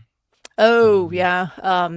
So 6 days after Boston is the London Marathon. So a lot of people actually do that as a back-to-back double, but both Boston and London draw professional runners who are, and especially in London and courses that are flat and world record eligible, people who are world class, and going for those records. So up to this point in history, no one has run on a legal competition course in a race a sub 2 hour marathon. But at the London Marathon this year, there were actually 2 guys that went under 2 hours for the first time ever in a record eligible. That's like a dead sprint. It's 4 minutes and I'm going to get it wrong. 12 miles an per- hour, right? Yeah. More than 12 miles an hour. Yeah. Well, and the guy who won Boston fast. ran a 2:01:35, and to watch him go through at mile 23, he didn't even look like he was tired. He was going uphill when I saw him. Just to put that in perspective for people who are not runners, and I'm not a runner, but I do silly things like turn the treadmill up as fast as it will go. It's about That's a how mile fast and a they're half going. hour faster than that. Yeah. That's crazy. For context, the fastest mile I have run as an adult is 6 minutes and 12 seconds. And I don't think I can make my legs move any faster than that. So to run almost 2 minutes per mile faster for 26 Times miles. 26? 26, yeah. Is I don't.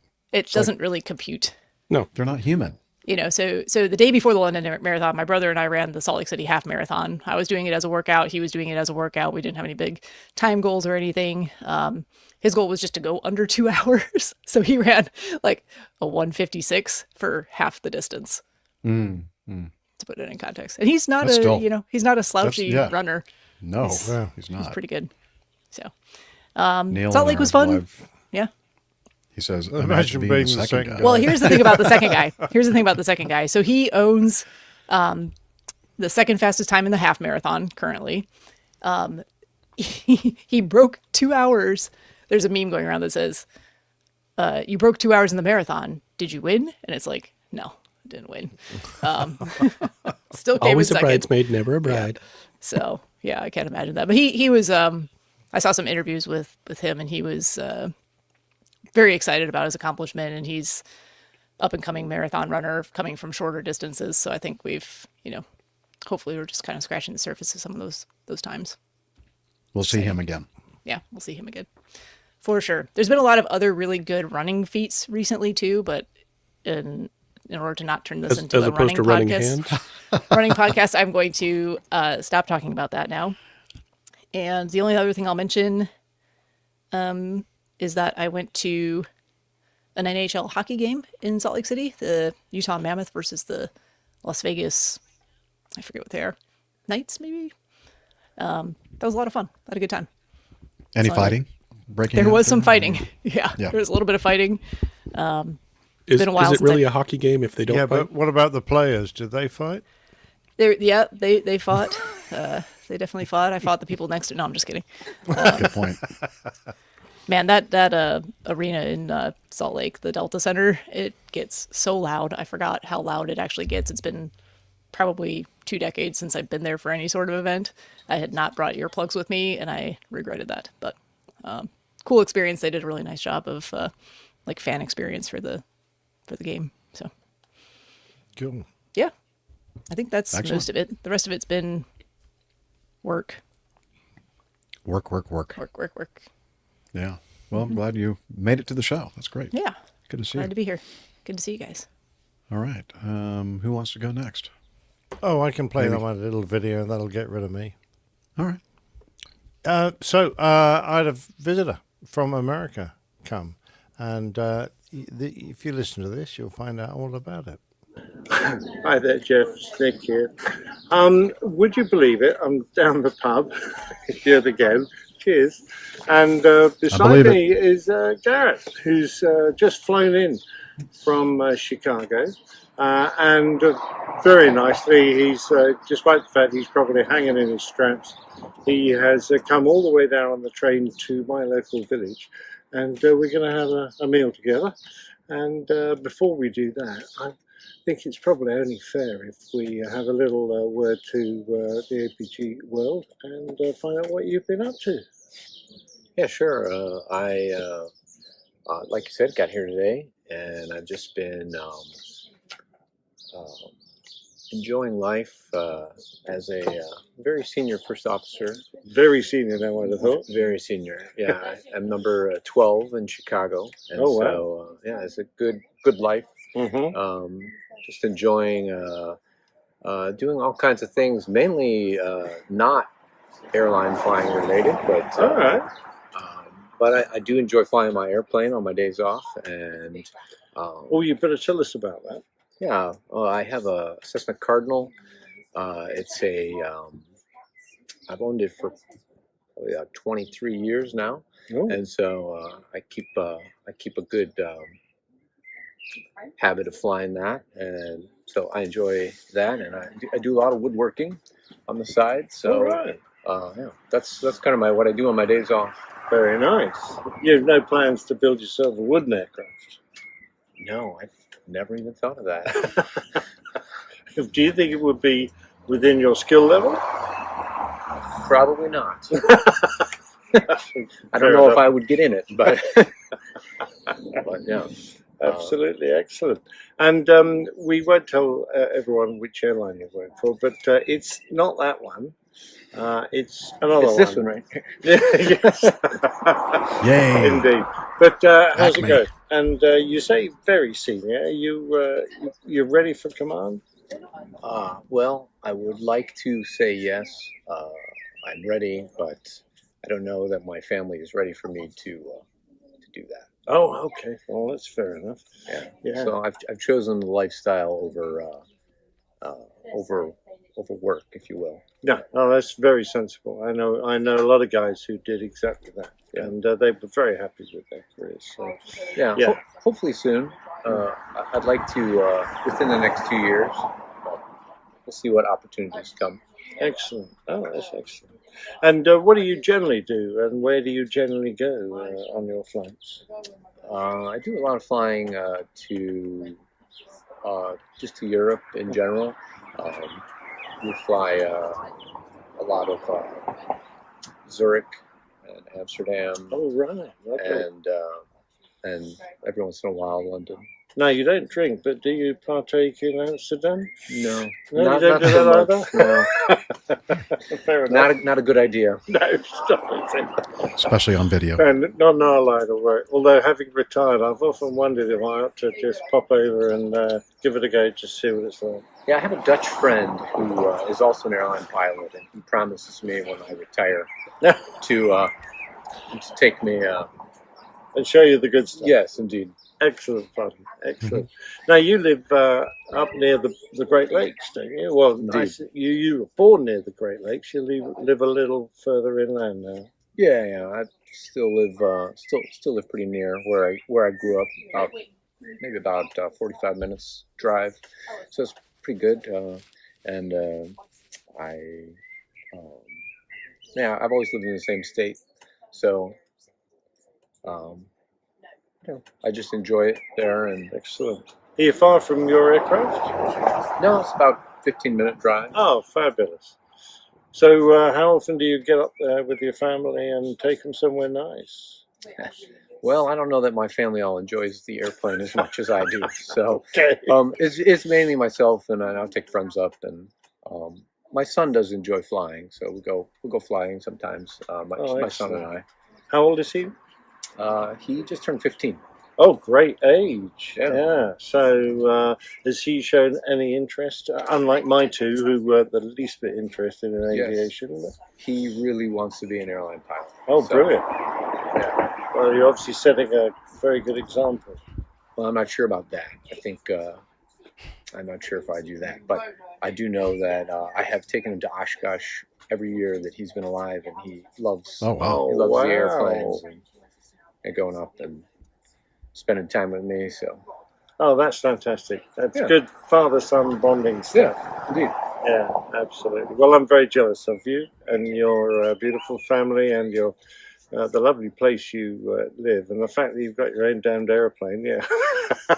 A little bit different than here in the UK. I think it's a lot less prevalent here, right?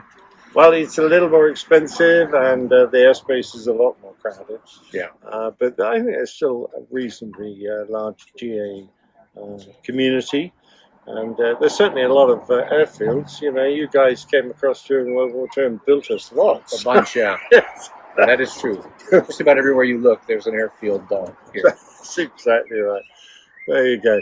Now, anything you want to tell us about your flight over, or anything that's happened to you of interest that might keep our audience on the edges of their seats? Yeah, I mean, our flight over was pretty good until northern Canada.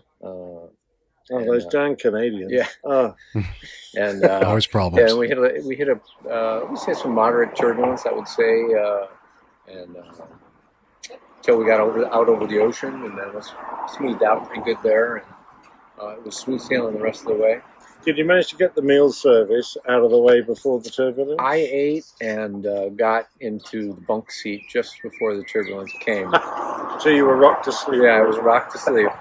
Yeah, so it was smooth the whole time I was flying. Of course, yeah. I wonder what that tells us about the skill of the guys you left in charge. Exactly. Yeah. I had a nice landing here in London, and it was reasonable weather. A little crosswind. Yeah, I guess it was a little bit crosswind. Yeah, because I put one of the mains down before I put the other one down. So, they wanted us to get off quickly. Pretty hard on the brakes because I think it was Alpha 8. I think we landed on 9 left, and so we had to stop pretty quickly to make 9 that. left. Did you wave at the king as you went past? I did not. You did. I did not. No. Wrong side of the cockpit. I guess. Well, it was. Yeah, I always used to salute the Queen, yeah. but sadly she's gone now. The King's in residence. But there you go. Anyway, it's been lovely chatting to you. Thank you very much indeed. You know what I'm going to ask you to do now? Is it throw it back to Jeff? Yes, please. Back to you, Jeff. All right, thanks. Well Got done, it. sir. Cheers. Thank you. That was well done. God, He's Captain a Nick, you're lovely such a guy. great interviewer. And Garrett, thanks for sharing yourself for the APG community and the APG crew here. A lovely laid-back guy. So, that was fun looks like it. to meet him. And he's already back home, having flown home today. I'm assuming he's landed by now. Anyway, so, that's been my the highlight of my week. And I'll hand it over to somebody else. Oh, you want me to cover up now? Oh, okay. Right. Cover up. We had some interesting suggestions to do with ground turbulence and, that's a different one. joint meetup. So we were talking of joints in Amsterdam. Kick your own kayak, flying chipmunks. My friend Fred has hairy balls. And we too much personal too much. So the one that I thought would be good was expressing the AP gland or AP gland infection, which is what we ended up with. So I think AP gland was supposed to be APG land, but APG land, yes. Yeah, the fine gentleman who wrote in squeezed those together, so it said AP gland. And I imagined a gland in an airport erupting as someone squeezed it, and added a few hairy balls coming out, and some flying chipmunks. So I don't know. We don't have chipmunks over here. Are they regional flying chipmunks? Oh, those are perfect. Cool. If there were a flying chipmunk, I would imagine what they'd look like. Pretty reasonable. Yeah, excellent. So, of course, usual things hidden. Let's have a look at the blow-ups, please, Liz. There we go. Now, did you spot the number inside the pussy eruption? Yeah, there it is. In the dark, 706. Oh, yeah, I see it. 706. You can see some hairy balls flying around. And, of course, unfortunately. Up top left corner... There's our flying jackass. Pretty rare, you know. I think he's getting some updraft from that eruption. Some thermals. I think. Suddenly grown some wings and decided trying to stay away from the hairy balls. Possible. Exactly. And if you're looking for the logo, right on the tail of that aeroplane, underneath the L, there you go. Just at the base of the tail is our logo hidden in there. That was a good one.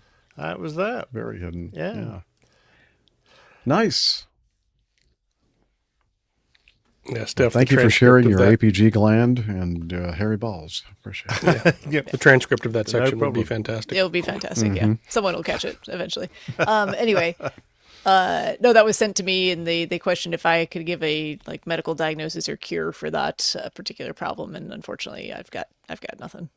Nothing. Same just give it a good squeeze. Well, yeah, it reminded me of the scene in Animal House where he goes, "Guess what I am? I'm a zit," and he's got the mashed potatoes in his mouth. And, Yes, I do. So I guess we put this in the same category as the syndrome then.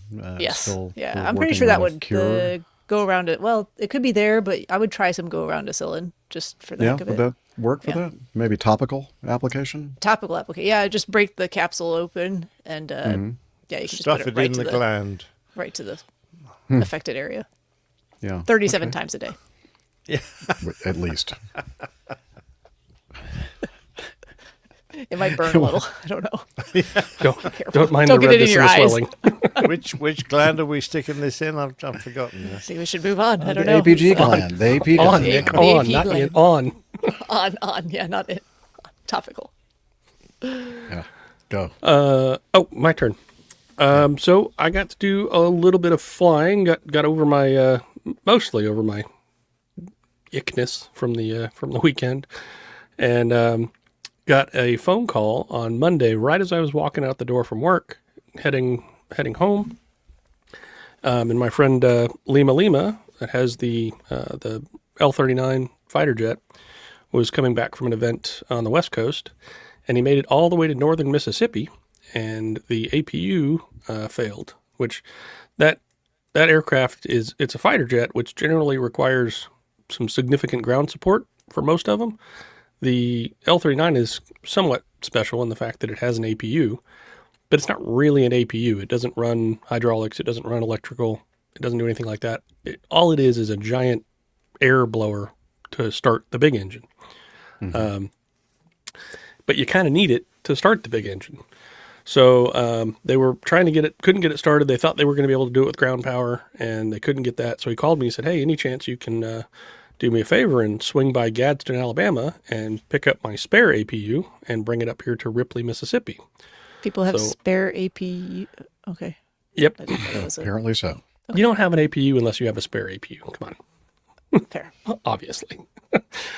So I got to throw a jet engine in the back of the 206. So flew that out to Ripley, Mississippi, and the maintenance crew was there and got it installed pretty quickly. Only took about 45 minutes or so, and got it all finished up. And Larry left. I took off about 8 minutes after he did, and he landed about an hour before I did back at McCollum, back at our home airport. Obviously, he gets there a little bit faster than the 206. Had you thought about using that APU, that spare APU, as propulsion? It crossed my mind. Airplane? Yeah. I just turn it the other way and just crack the back door open. The problem was getting air and fuel to it. Really. Yeah. So true. But I'll keep working on it. See if we can get that working. But other than that, got my night currency, so that was nice. Which kind of when the iron's hot kind of situation, because I don't really feel like staying up past 9:30 at the airport if I can avoid it.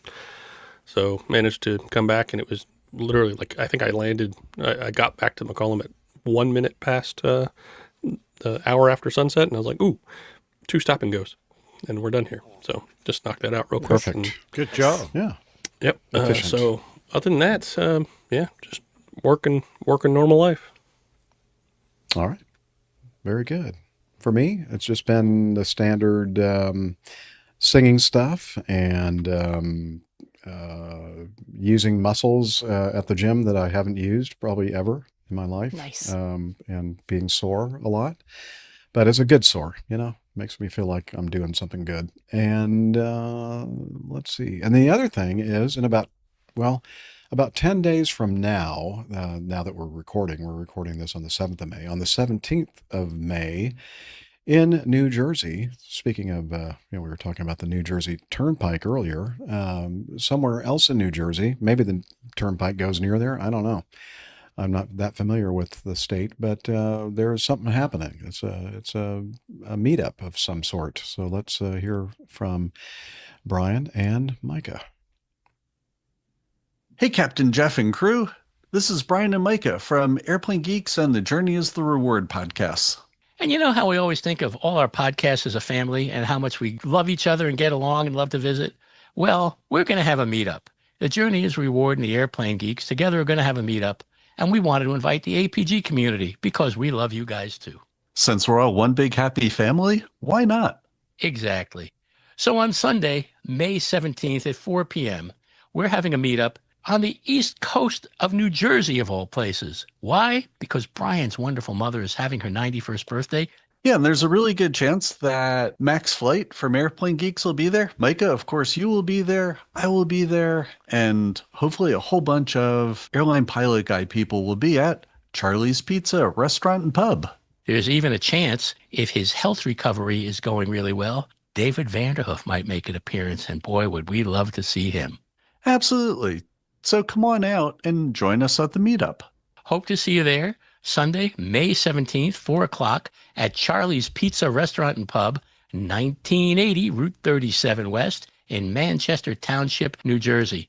Bear in mind, it's a strip mall, so you have to pull into the strip mall first to find the place. But Brian says it's good, and I trust Brian. And at least it's not a strip club.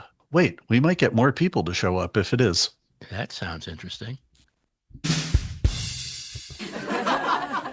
That does sound interesting. All right. Yeah, I don't know. What exit on the turnpike is that? I don't know. It's not that close to the turnpike. I didn't think so. Yeah, it's not far from Tom's River, New Jersey.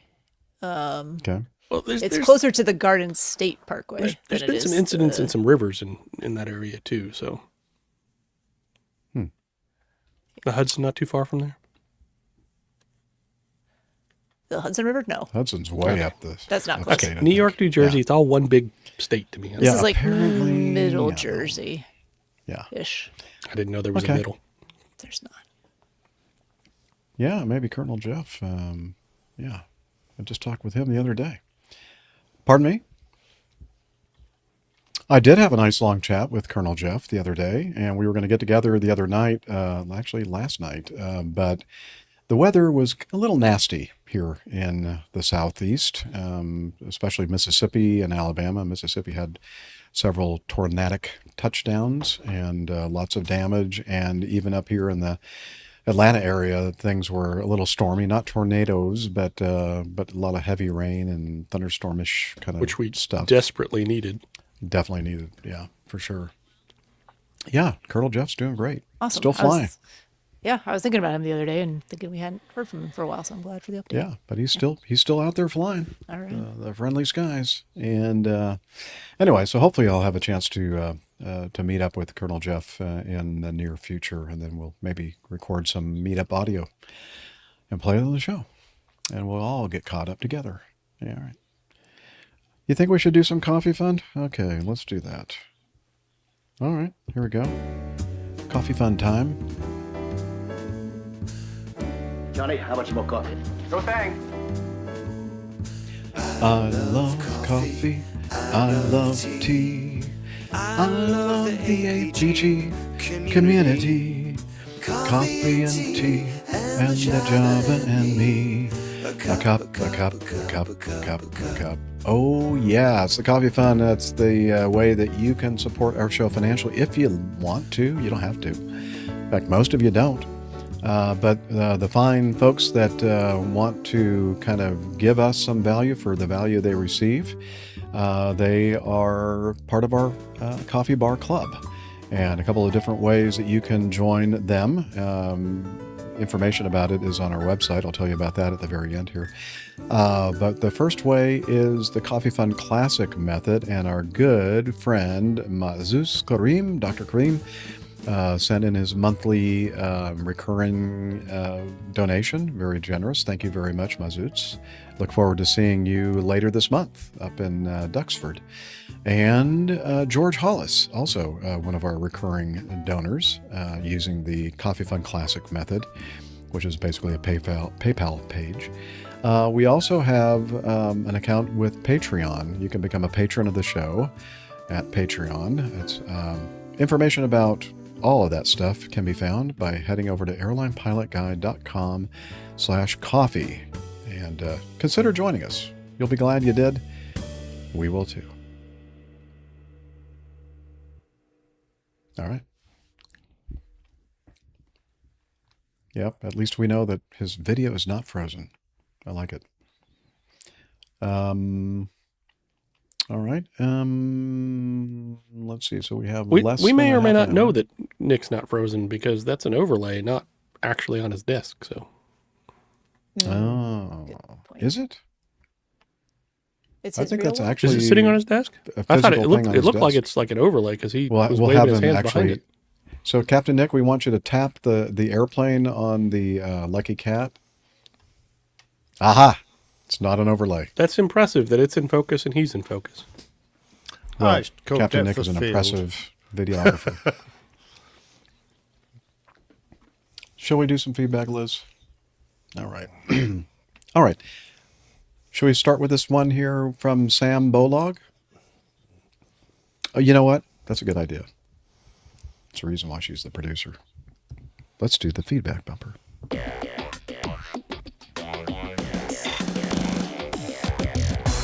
Captain, incoming message.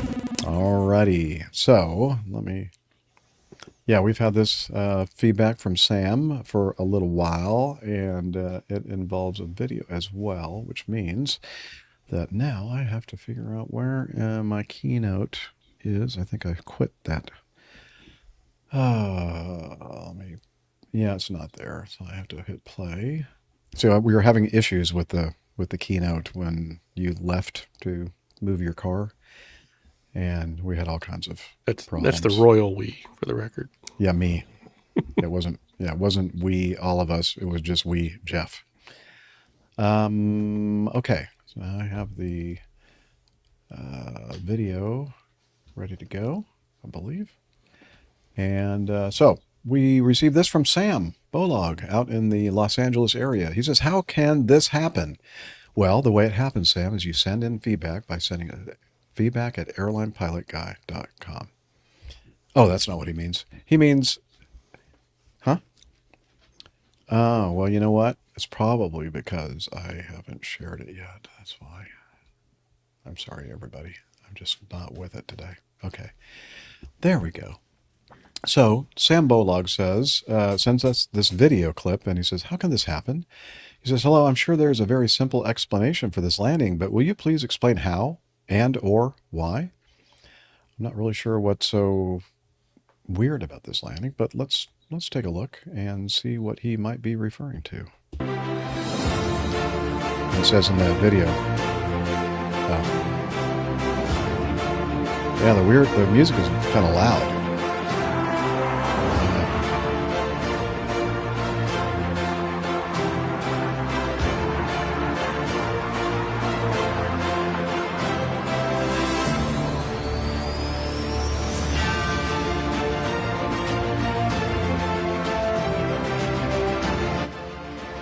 Okay, so we just watched this Lufthansa 747 landing at Los Angeles International Airport. Let's take a look again, since I was a little distracted. I was trying to find a way to lower the volume here. So we'll look at the very beginning. There's a question posed in this video at the very beginning.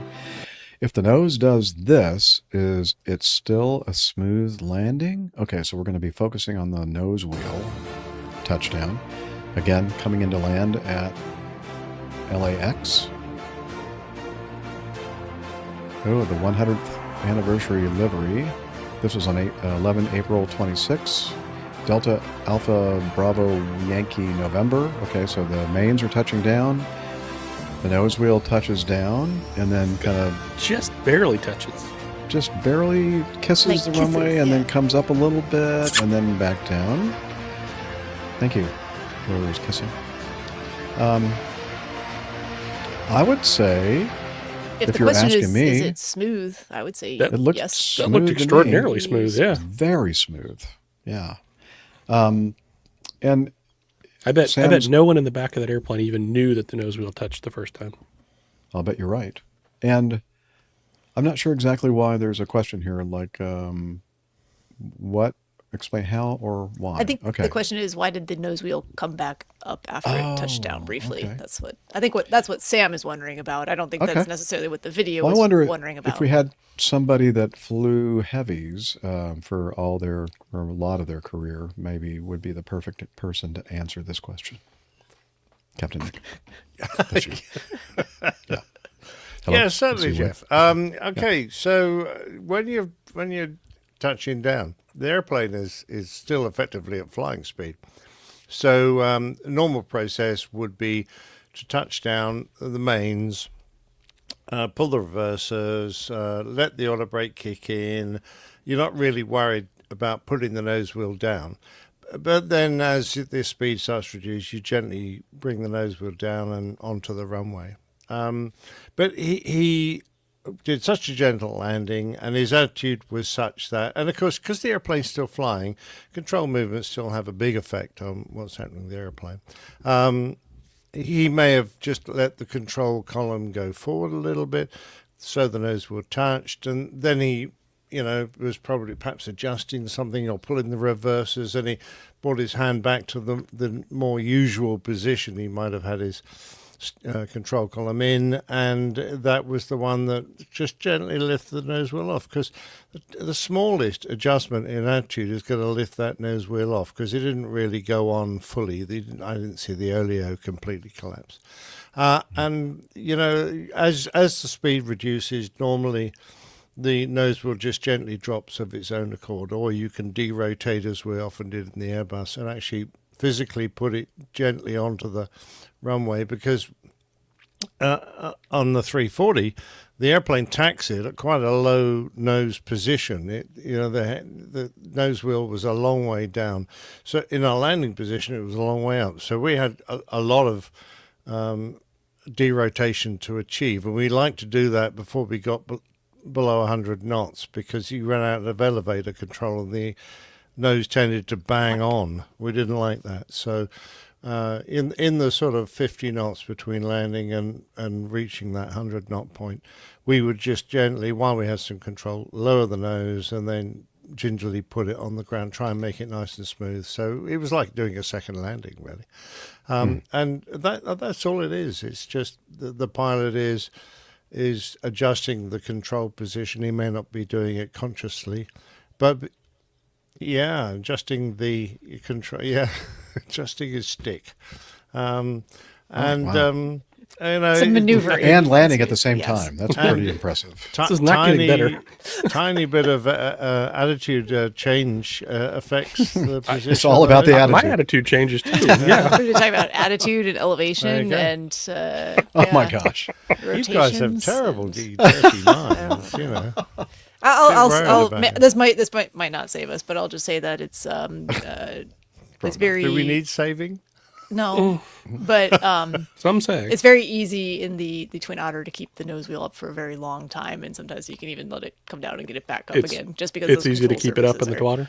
It's easy to keep it up in the twatter. There you go. Saved. Didn't save us. Done. Love it. Yeah. That's another show title. You can always keep it up in the twatter. I am. I just, yeah. I don't know what to say. Steph, you're going to have to go back to the very beginning of the show because we broke Jeff with the horrible, horrible jokes. Excellent. Yeah. Excellent. Yeah. I'll be sure to listen. Yeah, thank you very much, sir. I appreciate that. No problem. None of us could have done it any better. All right. The next piece of feedback is from Chris Pellins, and this is an ongoing feedback email exchange between us and him, most particularly with Captain Nick, about the incident. Oh, is it him or a her? I'm not sure. If it's, we're not sure. Chris, it could be either or either, right? And we're assuming Chris is sure too. I have a feeling it was a gentleman, but yeah, only from. So the original discussion involved the SAS Airbus that took off from a taxiway at a particular airport. I forgot what the airport is now. Brussels, thank you. Oh, right, it says right there in the feedback title, Brussels Airport, in episode 696. And then we were talking. He had questioned about the VRAAS, the Runway Awareness and Advisory System, and I guess Chris does some simulator flying. And on his particular model of the airplane that he was flying in the simulator and kind of reenacting this whole scenario, he says that wouldn't this have, alerted the crew the fact that they were not on the runway but on a taxiway? So there's been this discussion about this system. And so Chris says, "Hi, Captain Nick. Thank you for covering my feedback. This demo video shows how the software works in the sim. At minute 3 minutes and 4 seconds, it shows how it would sound if taking off from the runway. And if I've queued this up properly, we should start at that point. Okay, here we go.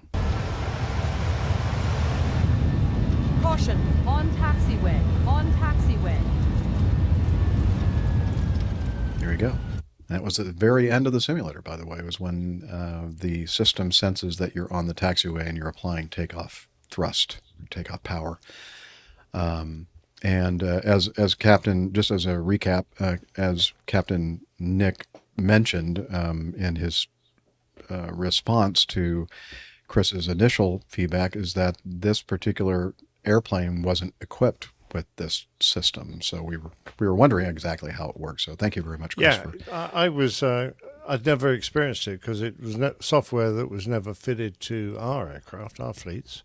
So I was delighted to run through that, and I was amazed with the number and the clarity of the various warnings it gave. So and just reminders. So, if you were doing low visibility operations, it would be an absolute godsend because apart from, your own visual cues, it is confirming that you are entering a runway. That tells you which runway you've entered.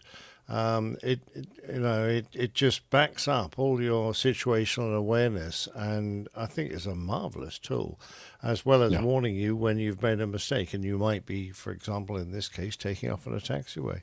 So I was really impressed with that. I thought it was good. I am too. Thank you again, Chris, for showing us that video. All right. Next piece of feedback is from Radio Roger, the guy you hear every episode at the very beginning. Okay. So this article is a long article that he sent us a link to, and we're just going to maybe just touch a little bit just to kind of introduce you to the article, and then maybe get you interested in actually looking in our show notes and reading the entire thing yourself. The title of the link, or the article, is "I Can't Talk to Anybody: One Air Traffic Controller's Mental Health Struggle." Controllers say the FAA's medical reporting system discourages them from seeking treatment. The agency says its protocols keep skies safe. And this talks about a married couple who are both air traffic controllers, I believe. It's been a while since I've read it. But they talk about the story of one of the two in the couple and struggle with mental health. It was Davey, the wife. Was Davey the wife? Okay. Yeah, struggling with depression. It's struggling with I think it's actually Joshua. Davey recounted her and Joshua's story. Oh. Okay. Oh, Joshua was the one that took his life. Yeah, I got that backwards, sorry. Yeah. Okay. Well, anyway, maybe you should read it yourself, and you'll find out which is which. Yeah. Yeah. Right. So it's a great article. It's a huge thing. But I mean, we've talked a lot in the past. No, go ahead, Nick. Sorry. Go ahead. I was just saying that we're discussing a couple of shows ago how the FAA are softening their approach to mental illness, and how they are investing more in genuinely looking for avenues for people to recover and get back to work, which I think is a great step forward, but sadly too late for this lovely couple. Yeah, and I think there's still just a lot of fear and concern over, ability to continue working in your profession if you come forward with having concerns about yourself, or looking for treatment, or even being proactive. In a lot of cases, that fear still exists, whether it's warranted anymore or not. But and as someone who has suffered from mental depression, clinical depression, declared it, worked my way through the medical processes required to get my license back and get back to work. My family are incredibly grateful to the attitude in my country that allowed me to do that, because I would have just lost my job otherwise. And although I was off work for 6 months, it's an illness, and it can be cured, and you can get back to full health at the end of it. So, I just find it hard that people, and also, for addictions as well. The Ian Palmer interviews we listened to of that wonderful captain who still works now for my old airline, and is a marvelous person, and has recovered from a really severe addiction. So the fact that it is possible makes me yearn for the same treatments to be available in the States. Well, they say in the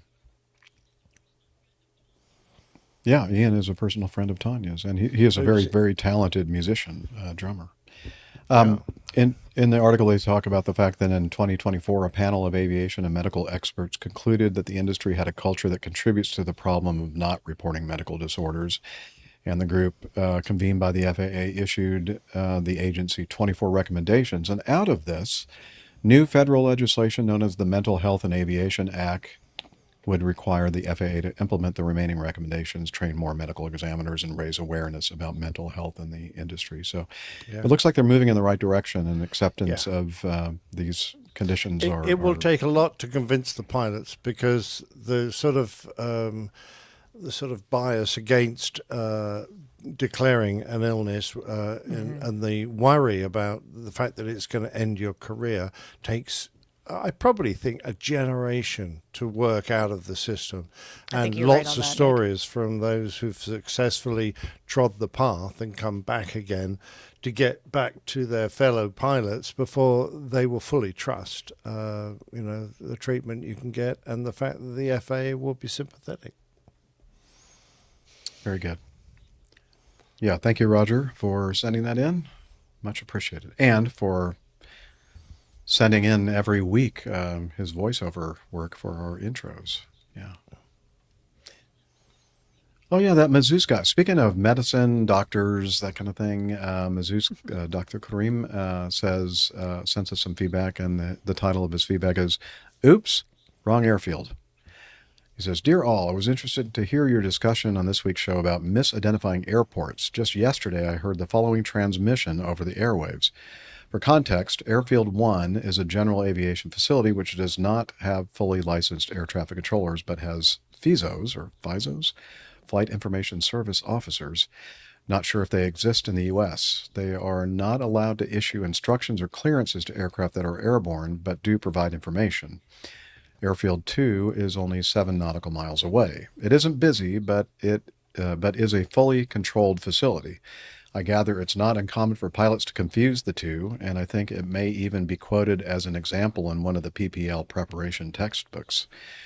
Airfield 1 FISO, again, apologies if that's not the way they pronounce that.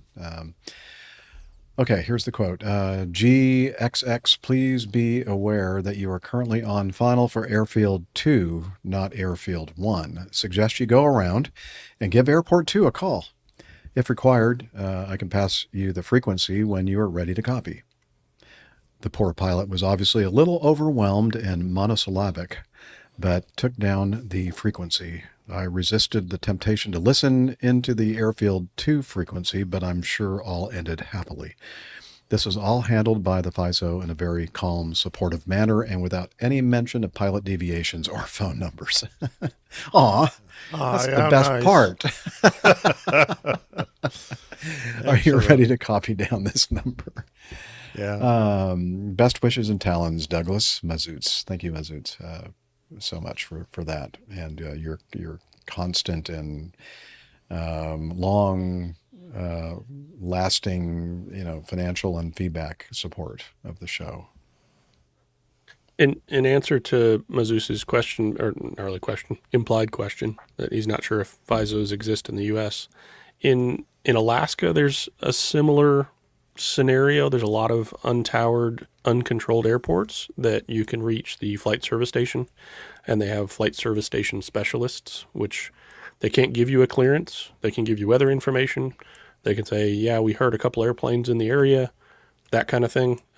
They can relay clearances from the overlying center, Anchorage Center, but they can't issue their own clearances, takeoffs, landings, flight plans, anything like that. What do they sound like, AJ? Like this? Close. Little slightly different dialect, but yeah. So I thank you for that, by the way. It's always nice to hear the seal. I haven't done it for a while. Only I think the last time I was on the show, you did make seal noises. We only do it when you're on the show. Penguins and ice cream. It's probably because AJ was telling his blown a seal joke. Yeah. I don't know. Cat looks pretty unfazed. So I'm wondering, you talked about the flight service station personnel, and in that case, they're like in a building somewhere on the ground, or probably not anywhere near the actual airports, right? Generally, they're listening to monitoring radio frequencies. Usually not in buildings in the air, if that's what you mean.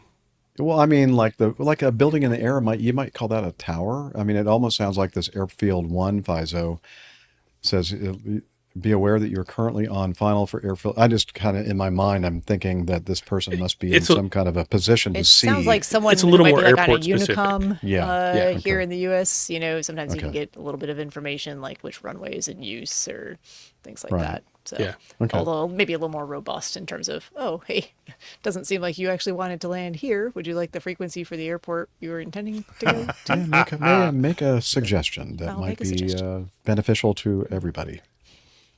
Yeah. Yeah. All right. Well, I think we're going to go ahead and maybe make this a short show today and wrap up because it's almost there. I know, but you know, when you were gone, we didn't really do anything. So there's going to be there was shorter. another 15 minutes of blank space in the middle. Yeah, but you know, sometimes we'd like to treat our audience by not, you know, making them endure a 2-hour long or longer show. Well, they still endured 2 hours of us. Well, just they didn't did. You know, get 2 people that hours are of here entertainment. live and watching the video. Hey, sorry. But I think we didn't endure is make the you do wrong it. word. They are here voluntarily and they enjoy it just as much as us. Oh, so. Would you say they brought this upon themselves? I think you're right. Yeah. Nobody Yeah. to blame but themselves. Yeah. Okay. Well, anyway, we're going to wrap it up. Now, we've made the decision. Let's point you over to our website, airlinepilotguy.com, where you'll find information about our crew and the community, which is the most important thing about all of this. We have a community calendar. We have information about the old pilots' plane tales. We have a library for those of you who can read the Not books Jeff. and things. Not me, apparently. I never go there because it's like, what's the purpose of that? And let's see what else. Well, lots of good stuff there. We're also on social media, and Stephanie is going to tell us about that. We are on social media. You can find us on Facebook. That's facebook.com/airlinepilotguy. Over on X, we are at APG Crew. Use that same handle over on Instagram.com and you'll find Captain Nick's weekly show artwork there. And if you're looking to join these folks who are here voluntarily with us as we record these shows live and enjoy the process just as much as we do, our heroes, as Liz says. Yes. You can head over to youtube.com/airlinepilotguy and also find recordings of previous shows as well, the video versions. So if you're looking to see all those fun video inserts and maybe see our faces too, or not. Jeff, Yeah. clip that so me and Nick don't have to screw it up anymore.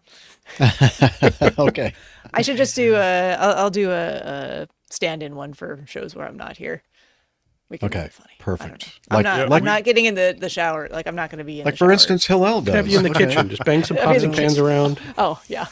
Get back to the kitchen stuff. Like a sandwich. I don't know. There's probably room in the shower for you with. No, I'll pass. Yeah. Could you tell us? Yeah, there wouldn't be room for 3, surely. His wife would be I don't upset. know. It depends on the particular. Hey, you shower. don't know. Okay, here we go. Tell us about Slack, please. APG listeners, please join us on our Slack team. Slack is a communication, coordination, and sharing platform that works on your mobile, laptop, or browser. On Slack, we share news and ideas, we suggest episode and plain tales topics, we plan events and meetups. To get into the Slack team, please email me at slack@airlinepilotguy.com. That's SLACK, Sierra Lima Alpha Charlie Kilo at airlinepilotguy.com. Or send me a tweet with your preferred email address to @Hillel, and I'll send you an invitation. That's Hillel, spelled Hotel India 11 Echo 1, and see you in Slack. Thanks a lot, Hillel. Jeff? What? Do you still have some of that good shampoo from the last place? No, I use it all. I guess I got to get some new shampoo. Oh well. And the good stuff All right. too. Yeah, the please. high quality Yeah, stuff. the good stuff. The expensive stuff. Mm-hmm. Okay, well, with that, I guess it's time for us now to thank our producer, Liz Hooray! Piper, Well done, for Liz. all the great work that she does behind the scenes and during the show. Yeah, skiving off in the middle. Are we? I Yeah, know, like- I'm so sorry. And it immediately went off the rails. Yeah, I know, so she does that. absolutely. It was a complete disaster. Well, she does that on purpose, just to make Yeah. us appreciate her even I more. do. I did. And so thank you for that. And also thank you to our live audience who really, lend quite a bit to this whole production. So thank you very much for They were very your- clever today, I have to admit. Very clever. Yeah. Even if I didn't get your very clever jokes, I'm sorry. I'm just not there. And with that, we're going to tell you, wishing you clear skies, unlimited visibility, and tailwinds. Take care, and God bless. Cheers, y'all. Just half an hour. You're welcome. See you next time. Meow. That laugh was so good. That's so great. So, I love it. So genuine. Oh, Man, it is Yep. pouring rain here right now. I don't know if Is somebody- I got up because I realized I had a window open in the other room. I was like, oh. So I Is shut it that. stormy or just rainy? There's some storms around. We are currently just getting rain, but it's Are you pretty getting the heavy dregs downpour. You getting the dregs of Yeah. everything that hit us this morning? Yeah. Well, we had a lot of that, and this is some additional just afternoon pop-up thunderstorm. Convection? Convective stuff. Convection? Convection. Oh, confection. Yeah. Anyway, Nick, I think you got a bunch of. The only one that I had additional was thanks to AJ was APU rescue mission. I don't know if you can do anything with that. I think I've got the got all. I the figured you artwork. had, yeah. But I'd love to know what the Nueve de Mayo is. Oh, it's the Nueve de 9th, Mayo? 9th of May. Nueve de Mayo. Yeah. So, Breaking Bread. That's our Spanish. On the 9th of May. Nueve de Mayo. It's not the Cinco de Mayo. Siete. Okay. Siete I de thought Mayo, it Ocho de was Mayo. reference. No, sorry, May Nueve de Marco. I thought it. No, it's Main Marin. I thought you were referencing the guy that hit the bread truck.